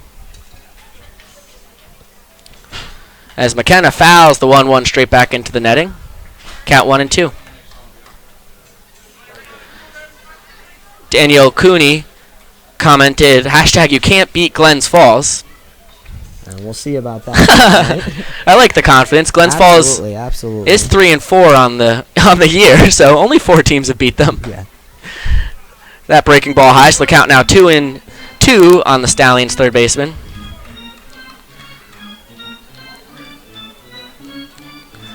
Glens Falls 3-4, Stallions 4-4. Just a half game apart. As the 2-2 is a breaking ball low, count now full on McKenna. They occupy 4th and 5th in the East Division of the PGCBL. As we've got plenty of come on Stallions. And the payoff pitch, fastball low, so McKenna works a leadoff walk. That's his second of the game. And that'll bring up the second baseman, Pat LaGravenese. Pat 0 for 2 on the day, grounded out to second and grounded out to short. It was actually a fielder's choice, his ground out to short. A flip onto second, that ended the Stallions' first bases loaded threat back in the 3rd inning. And McKenna lays one down. The play will be at first base from Cummings. So McKenna, or LaGravenese, is able to get the job done. He gets McKenna over to second with 1 out. Yeah, not the greatest placement of a bunt you've ever seen, but it did get the job done. And almost went between Cummings' legs. He kind of had to throw his glove down there pretty quick and snag that. Cummings was pretty close to getting that in the air, and that's kind of where the in-between funk happened for him. As this will bring up the catcher, Jeff Palczewski. He's 0 for 1 with a walk on the night. And a fly out to left.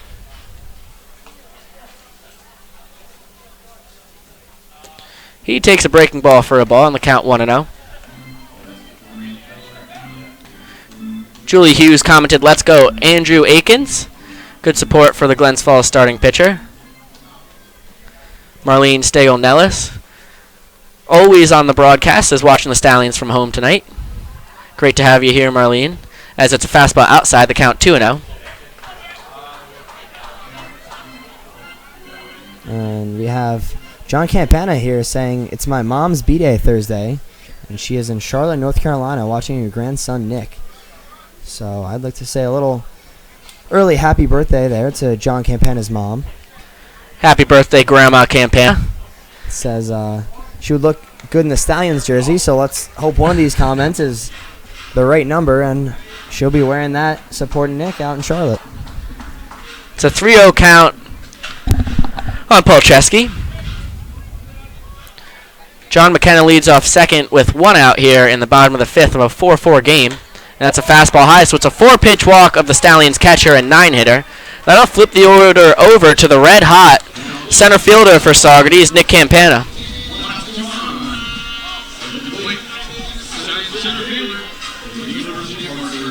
Campana already with a fantastic day, putting on a show for Grandma Campana. I'm looking to add to that right now.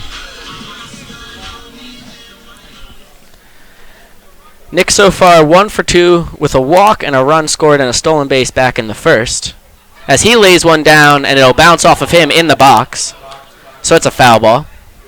Glens Falls wanted that to be called off of him out of the box, which would have been an out. Then he flew out to center on a bomb to the 380 sign, and then he doubled off of the wall on the fly off the Stella sign and came around to score just last inning to tie the game at 4.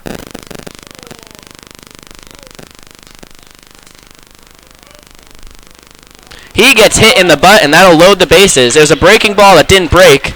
It's a second hit batter of the night for Ryan Cummings. Hit Jack Gonzalez in the back a little earlier on, and now decided to get Campana in the butt. Right in the butt talks.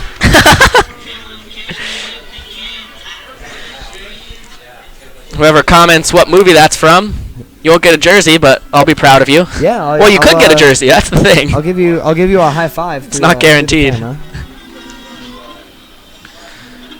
So far this inning, John McKenna was walked. LaGravenese sacked him over to second, then Palczewski was walked, and now Campana was hit, similar to how Drew Farkas loaded the bases back in the 4th, and that will be the night for Ryan Cummings, a short night for him. He throws 1 inning in total. He has not given up a run yet, but the bases are loaded with all of his runners, and it will be 2-3-4 for Saugerties. And John Campana on top of that one with the understanding my Forrest Gump reference. All right, John. He has been an absolute animal tonight. And that's all I got to say about that. That's all he's got to say about that. Love having you on the broadcast, John. What a guy. You bring a smile to our faces, I tell you what. The new pitcher for Glens Falls will be number 26, Chris Paiva. Yep. Our PA announcer, Rob Vanderbeck, is questioning between Paiva and Paiva. I made a game time decision and said Paiva. That looks pretty good to me. Paiva, whatever his name is. He is 6'1", 215-pound lefty out of Middletown, Rhode Island. And he plays for Eckerd. He will be a junior there this upcoming year.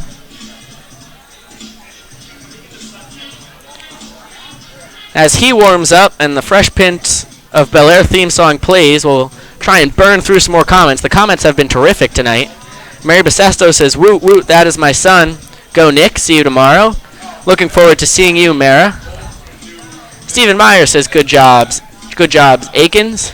John Campana with the all caps smoked and the emoji with the sunglasses after, I'm guessing, Nick Campana rocked one off of the Stella sign about 385 feet away.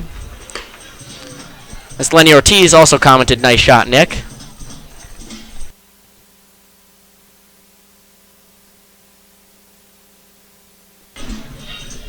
We got Kevin Gilmore here saying, "I want beer." And if you were here, Kevin, you could possibly get some 2-for-1s when Phoenix Hernandez comes to bat, as he is the K-man. As long as he doesn't hit another home run. And if he doesn't hit another home run, if he strikes out, you can get some free beer. That is one of the promotions the Stallions do here. And one of the more popular ones at that. For sure. And so between Rich Teeter wanting some ice cream, Kevin Gilmore wanting some beer, there's a lot of people out there who I hope got their respective beverage and food items. So Luke Pedersen steps into the box and takes a fastball called strike from Paiva. Bases loaded, one out here in a tie game 4-4 in the bottom of the fifth inning. The corners are in for Glens Falls. Middle infield looking to turn two. Tough. It's a tough turn on the speedy Luke Pedersen. 0-1 bounces in the dirt, but a great block back there by Anthony Butler. So the count now 1-1. Marlene Nellis says, "Forget the food, give me the jersey." And it looks like that has been the most popular promotions we've had so far. I think we'll have to tell Kevin Hinchy there'll be a jersey on the line every night. We'll see if he wants to shell out the jerseys. I know Kurt and I would love to give them away. It doesn't cost us anything. Yeah. No problems with that at all. Our broadcasting producer, Rebecca Rivette, says we have a lot, so it's on you, Kevin. Here's the 1-1 to Pedersen. It's a fastball up and away, and the count now 2-1.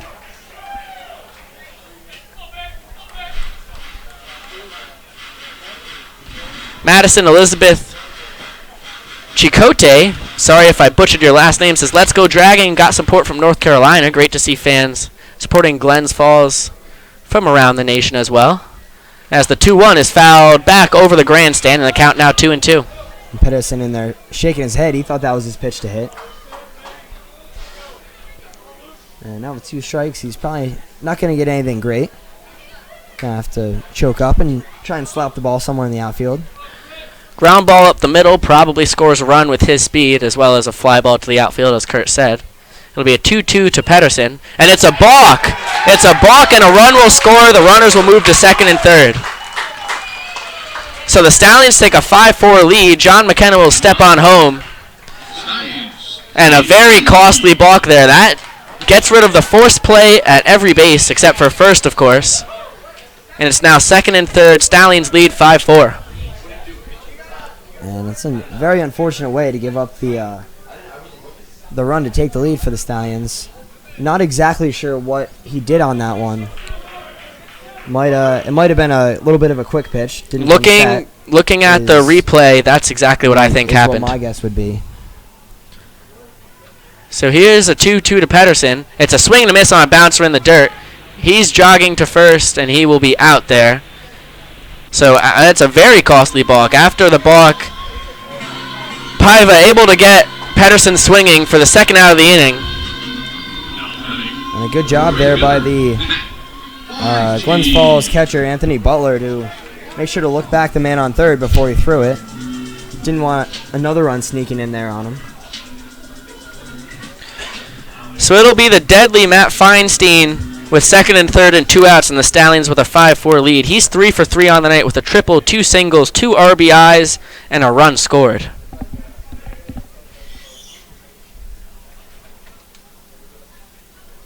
He takes a fastball low, and the count 1-0.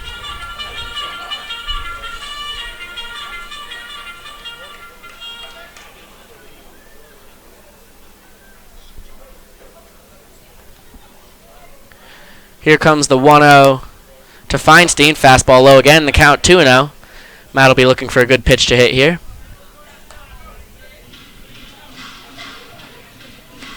Randy Morgan comments, send that number 26 to Arkansas. We'll do it, Randy, if you're the comment. And this is only Paiva's third appearance of the year. He's thrown 2 innings prior to this and given up 2 runs, but neither of them earned. So Paiva not getting a whole lot of defensive help so far this year, and only with 1 strikeout. It's a 3-0 count to the Stallions right fielder, second and third with 2 outs. Whitaker gives him the green light, and he takes a fastball low. So a 4-pitch walk to Matt Feinstein. And that'll bring up the DH for the night, Jack Gonzalez.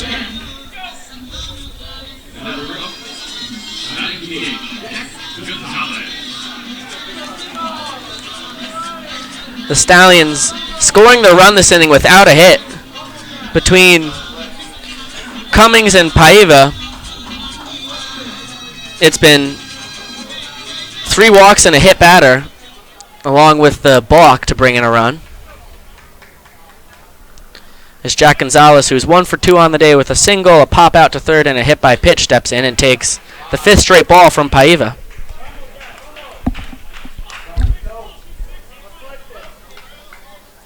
Yeah, and with Paiva not really putting him in the zone right now, Gonzalez is probably gonna wait for his pitch.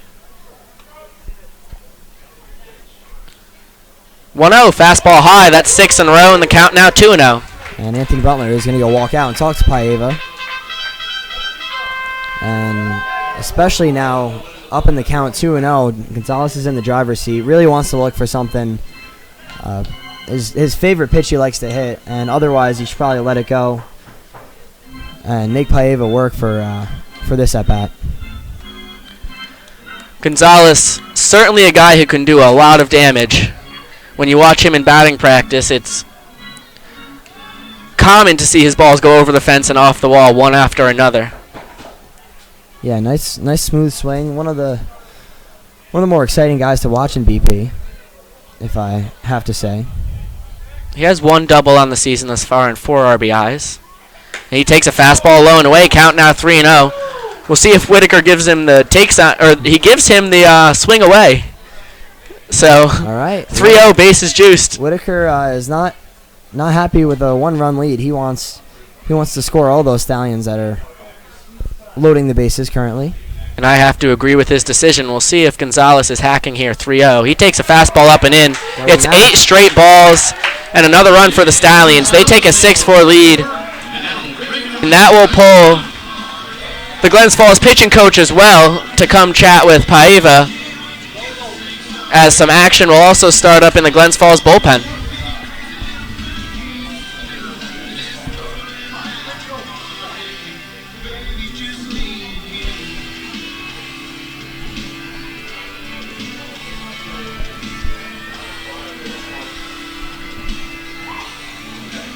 Sean Herrick saying, I can't wait to see them tomorrow.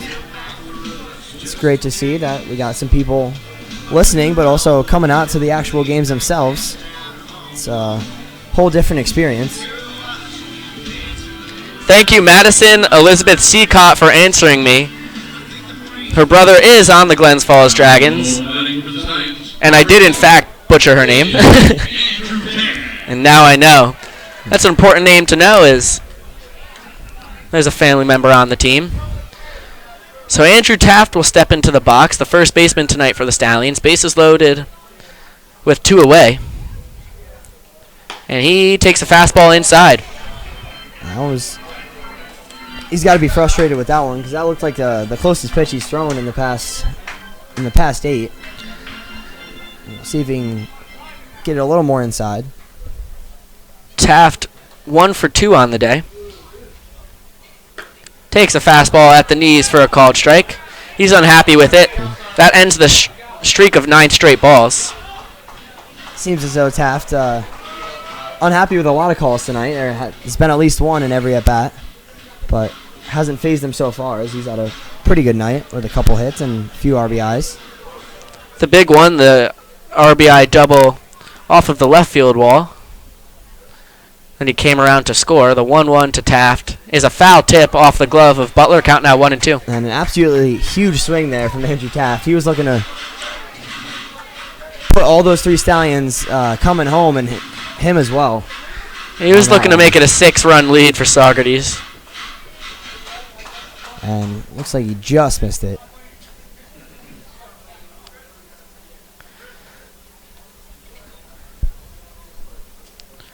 The 1-2, breaking ball, foul tip. Good job there by Taft to stay back. Even with 2 strikes on him, he's swinging like he's got no care in the world. He's always trying to do damage. Absolutely, and you love to see that out of their 5-hitter. He knows he's not in there to hit singles. Megan Scal, my cousin, comments, Uncle Mike is watching from VT. Great to hear Uncle Mike's watching from the old Vermont. Hey there, Uncle Mike. And while we're talking about some friends and family, I got one of my Syracuse friends, Kelsey Johnson, listening right now, a softball player at the D1 school. And she gets to see a little bit of my hometown Saugerties Stallions play some baseball. Taft calls time, still a 1-2 count on him. Paiva comes set and delivers home. It's a breaking ball, called strike 3. Great pitch there by Paiva, maybe around the outside corner. The hometown fans didn't like it, but it looked good on the TV. But the Stallions scored 2 runs on no hits. And at the end of 5 full innings of play, it's 6-4 Saugerties from the Moore's Computers broadcast booth here at Cantines Field. Syracuse with a good D1 softball team. No Division I baseball, the only ACC school without it. Yep. Yeah. That's where us club baseballers come in. Club baseball is all they got. And we do our best to keep baseball alive and well at Syracuse University. That we do. With Pico Scala being the secretary and myself the up-and-coming vice president of the team. And John, it's a whole lot of fun. It is a whole lot of fun up there. John Clayton will be out for his 2nd inning of work. And as he warms up, it's a good time to mention that your comment could win this Saugerties Stallions number 26 Nick Teeter authentic jersey. Beautiful jersey. It is a beautiful jersey. A random comment will be chosen. And we'll mail it to you. You can come pick it up here, whatever you would like. Doesn't matter what's in your comment. If you're the right number, you'll win it. Yeah. Stallions fans or Dragons fans alike, you can all win it if you're that right number. And if you don't want it, then we'll just choose somebody else. That's a good point. But I think if I won this jersey, I would not want to turn it down. This is a great jersey for casual wearing, for formal events, for swim parties. Yeah, whatever you got to do. Whether it's a work, you can rep the Cole Teeter. So Palczewski throws down to second, and we're about to get ready here in the top of the 6th. It's also a good time to talk about the Stallions baseball and softball camps over the summer. They're week-long camps. Whether you'd like to play baseball or softball, you can learn from the Saugerties Stallions and their coaching staff themselves. Absolutely. These guys play a real high level of baseball. All of them college athletes, and you can definitely pick up a thing or two from these guys. Check out Saugerties Stallions website for more information on their camps. As it will be Miles Moore, the first baseman, who grounds to short, and a great charging play by Luke Pedersen for the one pitch, one out here in the top of the sixth. And a great play there by Pedersen. Coming in charging that one is not hit very hard. And just a very smooth play coming out of the Stallions shortstop.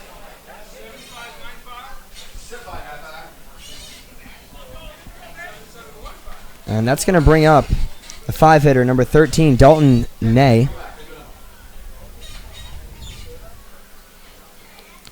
He takes a backdoor breaking ball called strike. Count now 0-1. Dalton 0 for 1 on the day. He grounded out to third and also had a fielder's choice RBI ground ball to shortstop that Luke Pedersen threw to third. As the 0-1 is a fastball high.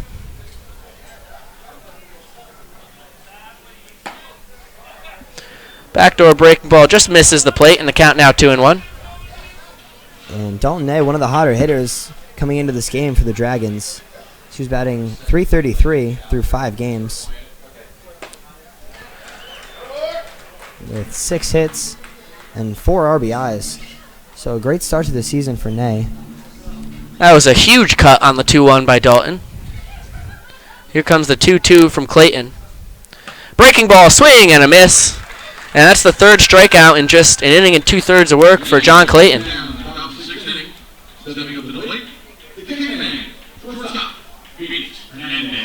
This brings up the shortstop and K-man tonight, Phoenix Hernandez. He has yet to K. He lined out to center field and then hit an absolute laser over the left field fence for a 3-run home run in the 4th. So a lot of unhappy fans here tonight, as the K-man has yet to strike out. He takes a off-speed pitch low and away, so the count now 1-0.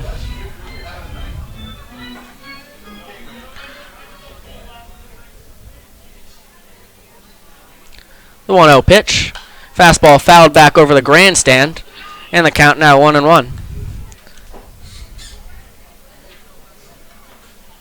And Hernandez only batting .105 coming into this game with only 2 hits, but he has added a home run to that.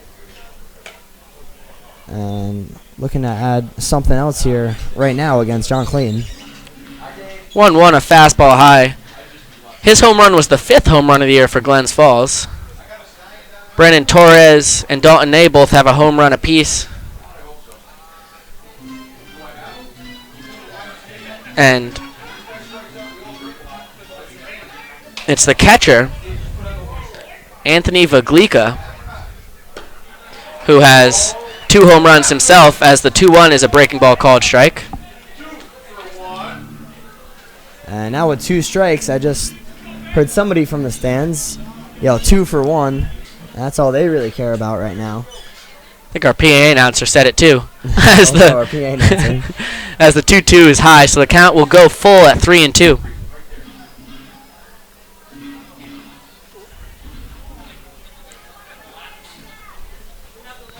Here comes the payoff pitch. It's a ground ball to third. McKenna fields it on a couple hops, throws across the diamond in time. And it's another 1-2-3 inning for John Clayton, who's come in and looked great. At the end of 5.5 innings, Saugerties still leads Glens Falls 6-4. As Saugerties comes to bat from the Morse Computer broadcast booth here at Cantines Field. And looks like we got Stanley the Stallion coming out here. And a whole bunch of the Saugerties Stallions interns, and they're about to do the YMCA.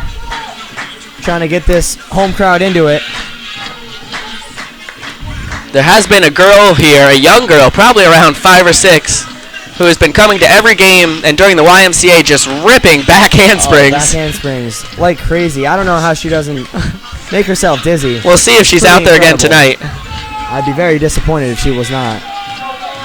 Well, Stanley and our interns and the kids dance to the YMCA. It's a good time to address some more comments, as my cousin says Uncle Mike wants to know how Syracuse Club baseball team did this season. We ended 6-5. Yeah, not bad. We had a lot of Count games the canceled. forfeits to Pitt.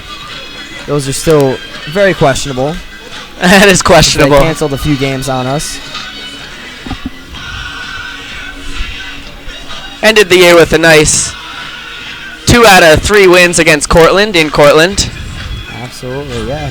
Good solid year for Hughes Club baseball, because we were in one of the harder divisions in the United States. Thank you, Kelsey Johnson, for the Go Q's Club baseball. Love the support.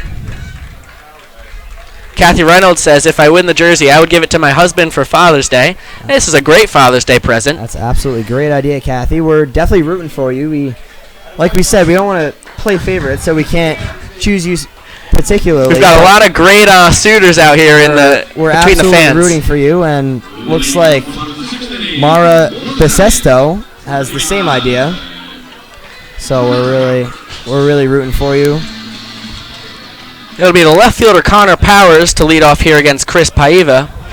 And if you don't win the jersey, you can always purchase that at the pro shop here at Cantine Field. He hits a fly ball out into center field. Brian Olinia, it'll drop. No one can make the play. It ended up being Dalton Ney who tried to dive for it, but it bounced in front of him. So credit Connor Powers with a single. It was a flare, but it's a line drive in the book, and the Stallions have the leadoff man on. Yeah, off the bat, I thought that was going to be an easy out, and it just managed to make it to the right part of the field. Like Biko said, did not hit it very hard at all, but got the job done and got Connor Powers a single. Brian Ulinia, the center fielder, was in there. Dalton Ney, the left fielder, was there, and Phoenix Hernandez was coming out. It ended up being Ney who tried to make the diving catch, but was just a little off it.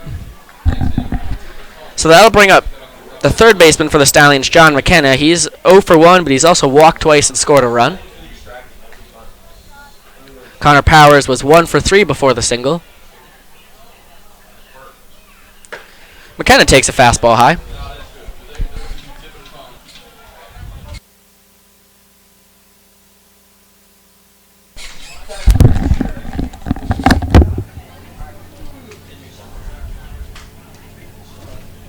And McKenna's going to step back into the batter's box.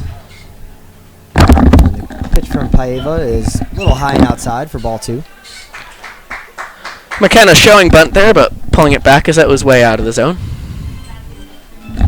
Tina McKenna saying, "Go Army, beat Navy," All right.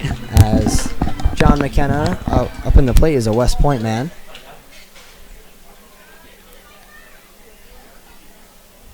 The 2-0 to John. Another fastball high. The count 3-0.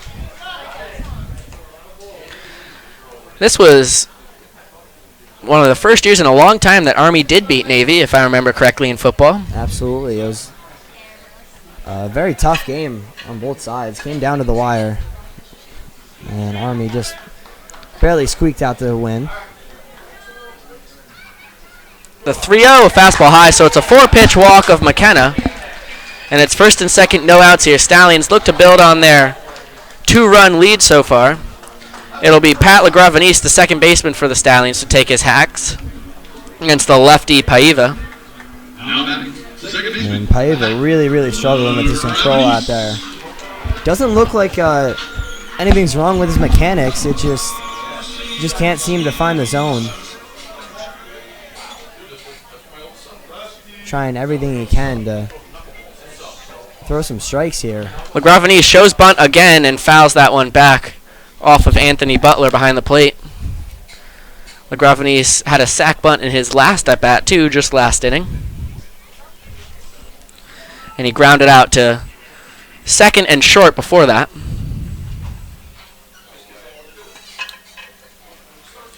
We'll see if the Stallion second baseman is showing bunt again here with first and second and no out. He does. And he does get it down the third base line. It's a beaut, and it's bobbled. It's going to be a base hit. So credit LaGravenese with a base hit. Bases loaded and nobody out. And a beautiful bunt down the third base line there for Pat LaGravenese, forcing Paiva to try to rush fielding it. And it looked like he wasn't even looking at the ball as he tried to field it. He was ready to turn around and throw him out. And that one's going to be an E1, loading the bases for the Saugerties Stallions. Paiva will tie his shoe out there on the mound as his entire infield will come in to either chat or cheer him on. Do whatever needs to happen to get that shoe tied. It will be the 9-hitter and catcher, Jeff Palczewski. Jeff 0 for 1 on the day, but he does have 2 walks and a run scored. He flew out to left in the only time he put the ball in play. Well, it looks like Canton's getting a little overrun with some fuzzies. It is overrun with some fuzzies. There's, I don't know where they're coming from. I think it's the dandelion. Some dandelion or from a tree or something, but there's a lot of fuzzies floating around in the air. You can see them really it's well. something I've actually never seen here. Yeah, usually you'll see a couple bugs floating around through the lights, and that's what I thought it was at first. It's a lot of bugs.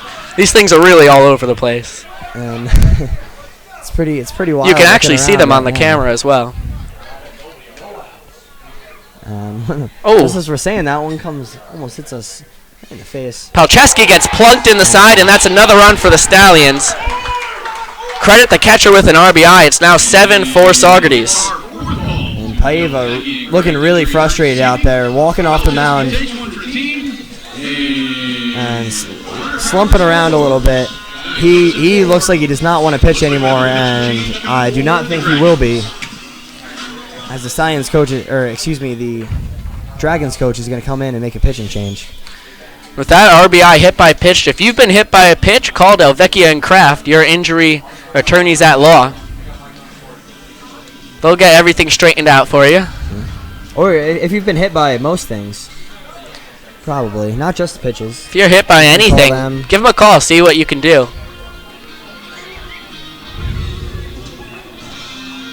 And we will figure out who this new pitcher is as soon as we get a number for him.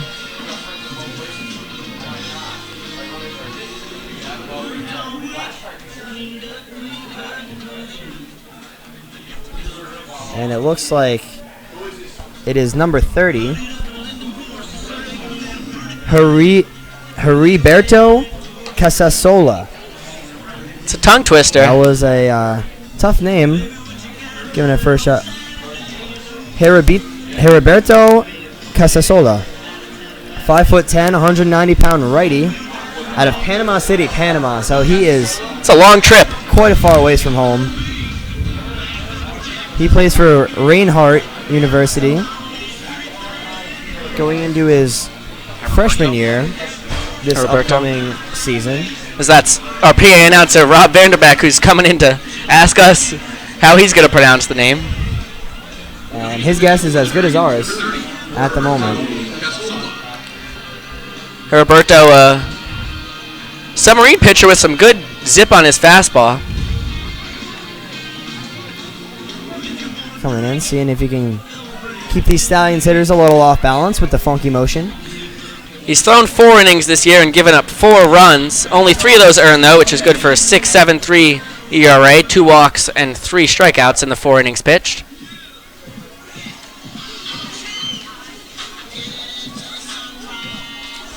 It'll be the top of the order and debatably the hottest man on the Stallions, up there with Matt Feinstein. This one's Nick Campana, the center fielder. He's also hitting really well, Beeks. He's also okay. I see what you did there, Kurt. Maybe we'll have to throw up a poll on Twitter, see who's hotter, Matt Feinstein or Nick Campana. See what you think, and then we'll see who's been hitting better. For sure. I think Campana. He takes a fastball up and away. Although Feinstein's been tearing the cover off the ball as well. He's got a 1-out count here on Casasola.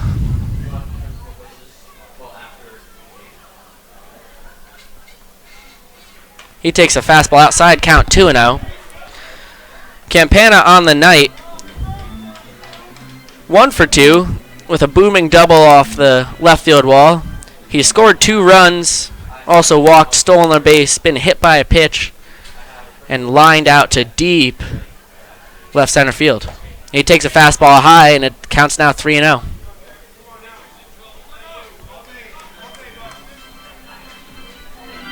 And none of the Glens Falls pitchers seem to be able to find the zone here tonight.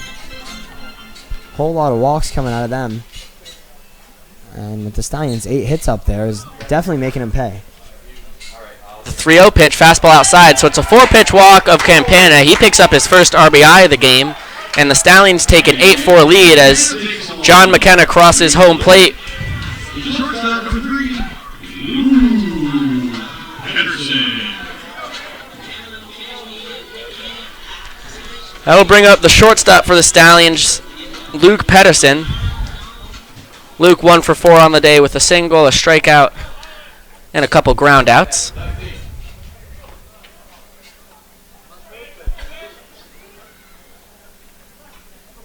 He takes a fastball at his face, and the count 1-0. It was absolutely matrix, that one.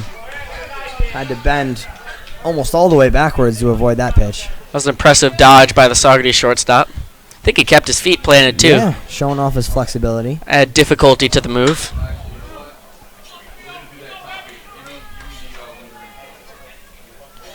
It's Lagravenis on third, Polcheski on second, Campana on first as Pedersen takes another one inside. That one not as crazy, although the fans thought it was just as interesting.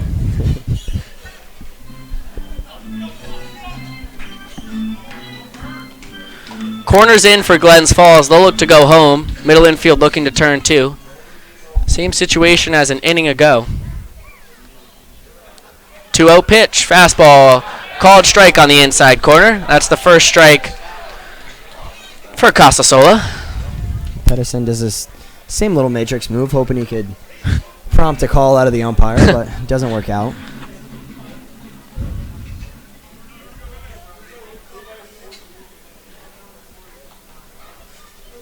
Here comes the 2-1 to Pedersen. Fastball inside, and the count now 3-1. And it looks like Casasola is calling Anthony Butler out to the mound to chat. Yeah, Casasola can't really break away from that inside corner on the lefty. He was also all outside to Campana. Yeah, so I think he needs to figure out a way to bring it in a little bit, but he also doesn't want to put one right down the pipes for him, as the Stallions have been hitting very well tonight. So a tough spot here for Casasola. It'll be a 3-1 count on Luke Pedersen. Bases full of Stallions. Saugerties leads 8-4 with no outs here in the bottom of the 6th inning. And he rips one down the left field line, but foul.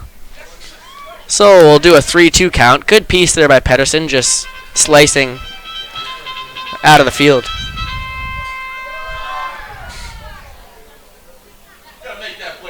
And with no outs, all Pedersen's got to do is just put the ball in play somewhere. Definitely wants to avoid a strikeout.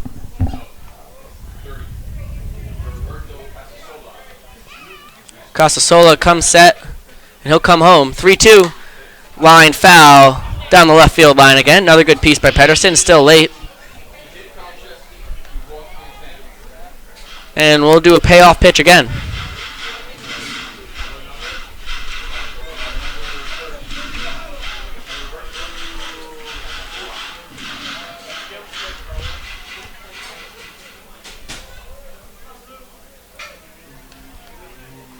Righty on lefty, Casasola delivers, and it hits him. And it sounded like might have gotten him in the bat, but the umpire doesn't think so. So there's another run for the Stallions. They take a 9-4 lead on the hit by pitch with full count. Pedersen with an RBI as Lagravenis crosses the plate. And there'll be another dangerous hitter for the Stallions, Matt Feinstein. The right fielder is 3 for 3 on the night with a triple, 2 RBIs, a run scored, and a walk.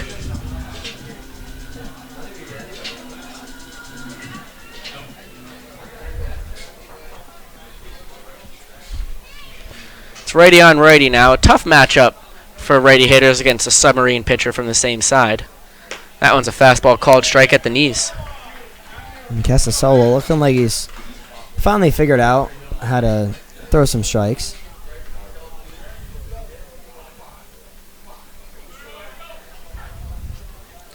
Still no outs here in the bottom of the 6th inning.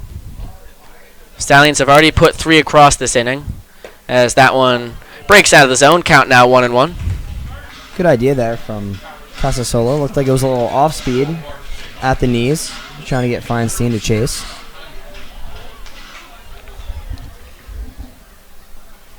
Here comes the 1-1. It's line foul down the right field line, out of play. Count now 1-2.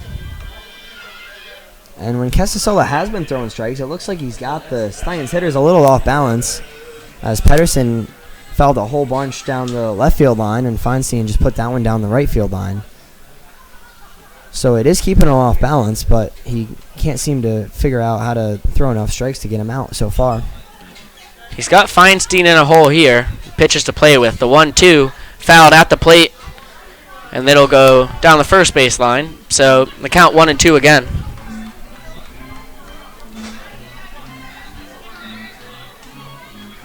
I don't know. Being a baseball player myself, I only faced submarine pitchers probably a few times in my career, and it's definitely a very interesting experience. You wouldn't think that it would mess with your timing too much, but the different arm angle can really get to you. The 1-2 is popped in the infield, and it will be an infield fly rule.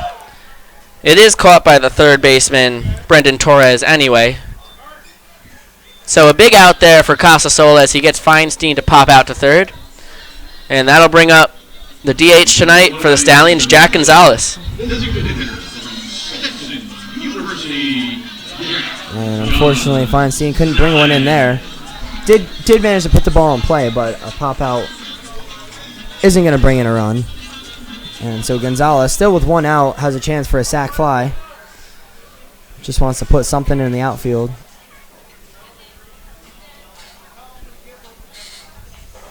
Fastball way outside, count now 1-0.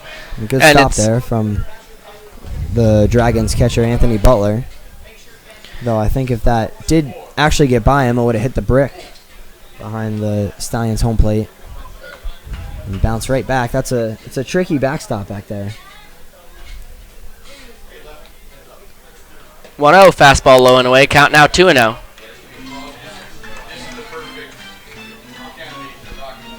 Gonzalez tonight 1 for 2.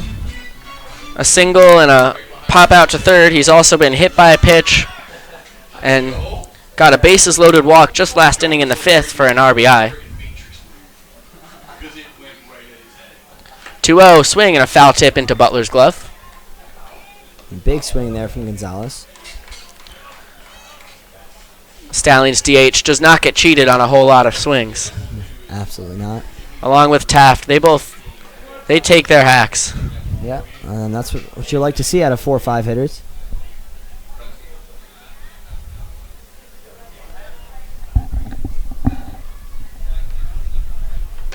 Two 2-1, fastball called strike. Outside corner, count now 2-2.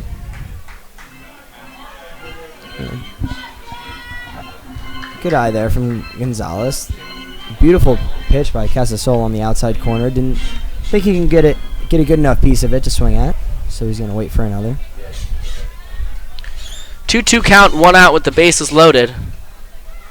Casasola comes home, and it's a bomb into left center field. It's going to be a tough play. Dalton is there to make the catch. It looks like Campana will tag for third, and he's called out. That is... Oh, the fans are furious. That's a rough call, and the home plate umpire says that the run scored first. Says that the run did not score first. Yeah, he says no run. He's calling that off. The play over at third, we'll look at it again.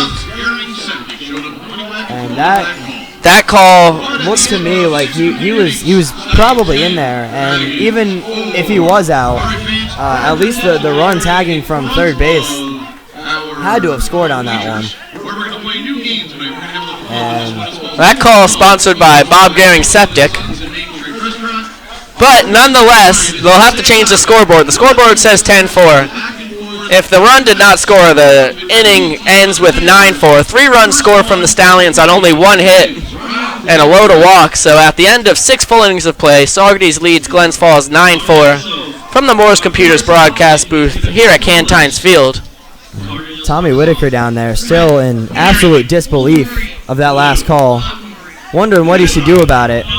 Kind of just pacing around, talking to people. And he got thrown out. I believe it was not last game, the game on Sunday night here at Saugerties. After the game. After the game. I've never seen it happen in my life. That's absolutely incredible. It was a first. And he's trying to avoid it here, but from the way he's pacing around down there, it looks like it could be coming pretty soon. 2-1. Our next topic is shapes. It was a beautiful throw by Dalton Nave from left field. It was a tremendous throw. Absolutely great throw. But Nick Campana, it looked like clearly got in there first. Nick Campana, just a very speedy guy. Yeah, I agree. I don't know how terrible the call on third base was, because it was a bang bang. It was bang play. bang. Definitely could have gone either way, and from what I saw, the umpire didn't have a great angle from it as well. So that one I could possibly understand. But the call I'm questioning even more was how the run did not score on from tagging up, because I believe the guy from third base had to have gotten in there if the guy from second base was getting thrown out at third. But that was a combination of calls from the field ump and the home plate ump. Tough break for the Stallions. The scoreboard still hasn't been changed, so we'll find out. Coach Steve Freer is still getting an explanation from the home plate umpire on how it was ruled. It looks like they're going to have to tell the scoreboard that he did not score. And at least he's confident in his call, but the Stallions dugout, Stallions coaches, and Stallions fans are all still murmuring about the events of last inning. Justin Whitaker to the booth, please. Justin Whitaker to the booth. Spico waves to his fans out there. Oh, there's plenty of fans out there. There's plenty of fans for the broadcasters. We'll get into some I'm gonna wave so it looks like I have. Yeah, no one was waving to you, but it's okay, Kurt. I mean, you'll get some nights. Oh, you see me waving. I got some fans out there. Don't worry. All you watching the broadcast right now, you can't tell, but nobody's waving to Curtis. Nobody's actually looking at him at all. Appreciate the backup, Beaks. So John Clayton's out for his third inning of work. It'll be Brian Wazalewski, Anthony Butler, and Brandon Torres, 7-8-9 for Glens Falls in the top of the 7th inning. Stallions have a 9-4 lead. He hits a hard ground ball between short and third. There's a base hit. Connor Powers will throw it in from left. So first pitch swinging. Nice piece of hitting there by Brian Wazalewski. And Glens Falls has the leadoff man on. Yep, we wasted no time. Just jumped on the first pitch you saw. Looks like a pretty good one to hit.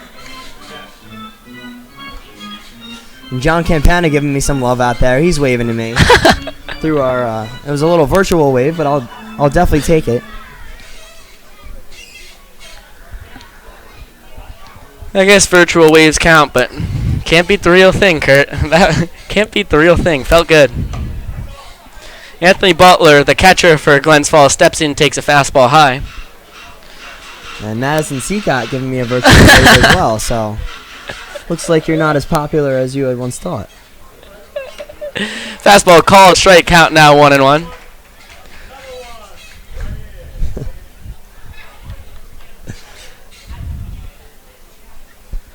Butler 1 for 2 on the day.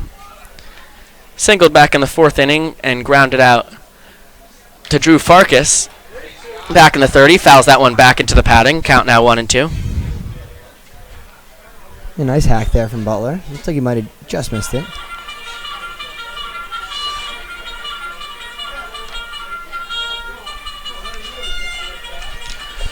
Brian, before the single, was 0 for 2 with a strikeout and a flyout to right. Now 1 for 3.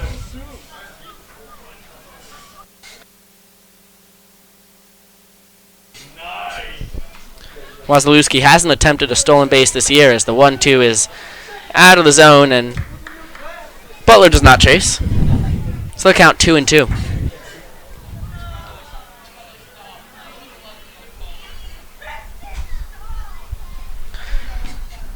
Here comes the 2-2 from Clayton. Backdoor breaking ball just misses the top of the zone, so the count now full at 3-2.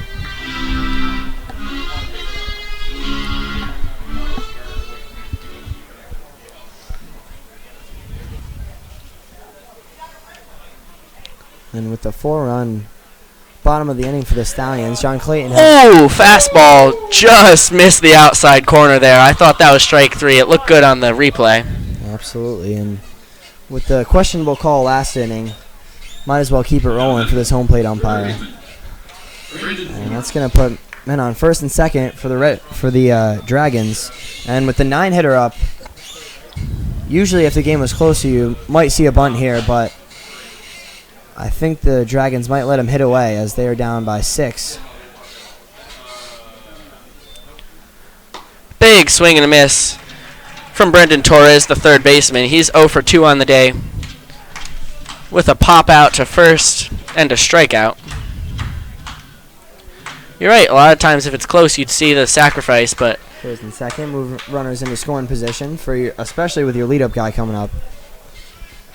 that one With that last that 4-run last inning for the Stallions, they've really broken this game open, and the Red Dragons just need some hits right now. Torres in an 0-2 hole now after he fouls that one over the Red Dragons dugout on the first base side. Here comes the 0-2 from Clayton. High fastball, but Torres doesn't bite, so the count now 1-2. This is John's third inning of work. He threw 2 perfect innings before this.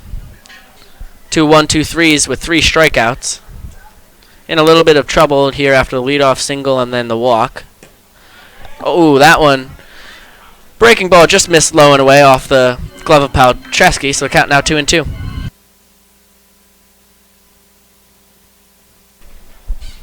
And Kelly Herrick here correcting me. The Red Dragons are only down by 5. They still have yet to change it on the scoreboard here at Cantine, and there it is, just as I'm saying it. But not before I mess up on the broadcast. 2-2 check swing attempt. The call down to the second base umpire. He doesn't go down. He just calls it himself, the home plate umpire. Rings up Torres, so that's his second K of the night, and Clayton's 4th K in 2 1/3 innings of work.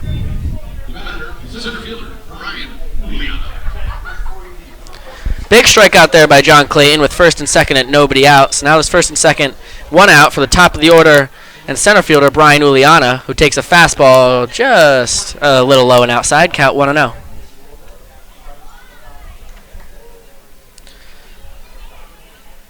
And Palczewski will go out and chat with Clayton. The home plate umpire, as we've been saying, he ruled that Jeff Palczewski did not reach home plate before Nick Campana was tagged out at third on that fly ball from Gonzalez. So that's why it's 9-4 and not 10-4, but the scoreboard had not been changed until a couple seconds ago. It's a 1-0 count on Uliana. Takes a fastball, called strike, just about the exact same spot. Count now 1-1. Yeah, good job by Clayton coming back, and a lot of people say if a pitch misses close, you throw it there again, see if you can force the umpire to call a strike on it the next time, and that is exactly what he did. 1-1 fouled into the bullpen of the Glens Falls Dragons, and they throw the ball back into the field, so the count now 1-2. Yeah, nice play by one of their relievers out there. This was not announced on the field, but I just noticed that Andrew Taft has been replaced over on first base by Cole Teeter, also known as Nick. Here comes the 1-2 to Uliana. Fastball popped up in the infield. Looks like LaGravenese is over there at second, who will make the catch. And there's 2 outs now for John Clayton and the Stallions. And with 2 away in the top of the 7th inning, the batter is the second baseman, number 2, Nick Jock. And that'll bring up the 2-hitter in the Dragons lineup, the second baseman, Nick Jock. Jock 0 for 2 on the night with a strikeout And a ground out to second. He also walked and scored back in that 4-run fourth, when Glens Falls scored all 4 of their runs tonight. First pitch to him is off speed low. And it looks like we got a little action in the Dragons bullpen. So Casasola may have seen the end of his work for the night. 1-0 pitch, fastball up and away, and the count now 2-0. Wasilewski leads off second and Butler leads off first. They've been sitting there since there were no out in the innings, but in this inning, but Torres struck out and Uliana popped out to second. Now Clayton's 1 out away of getting out of a little bit of a jam here in the top of the 7th. Fastball called strike. Count 2-1. And Clayton working pretty deep in all of these counts, but has managed to bring it back on most all of them. Here comes the 2-1. It's popped foul right on top of the Glens Falls dugout. Clayton 1 pitch away from getting out of this one. As it's bedtime for my Uncle Mike. Good night, Uncle Mike. I'm sorry that we weren't dancing for the YMCA. There was so much going on, so much to analyze with the dancing. We forgot to dance ourselves up here. We'll be sure to get on that next time. Here's the 2-2 from Clayton. Fouled well, but well foul as well into Washington Avenue, so we'll do the 2-2 again. That one might have actually crossed the street towards Saugerties High School.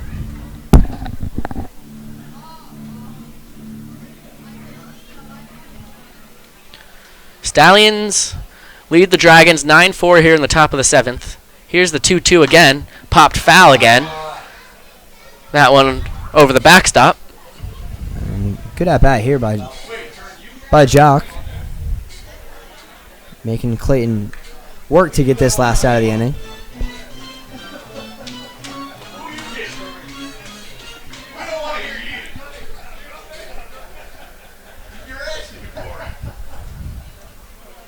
So here comes the third 2-2 of the at-bat.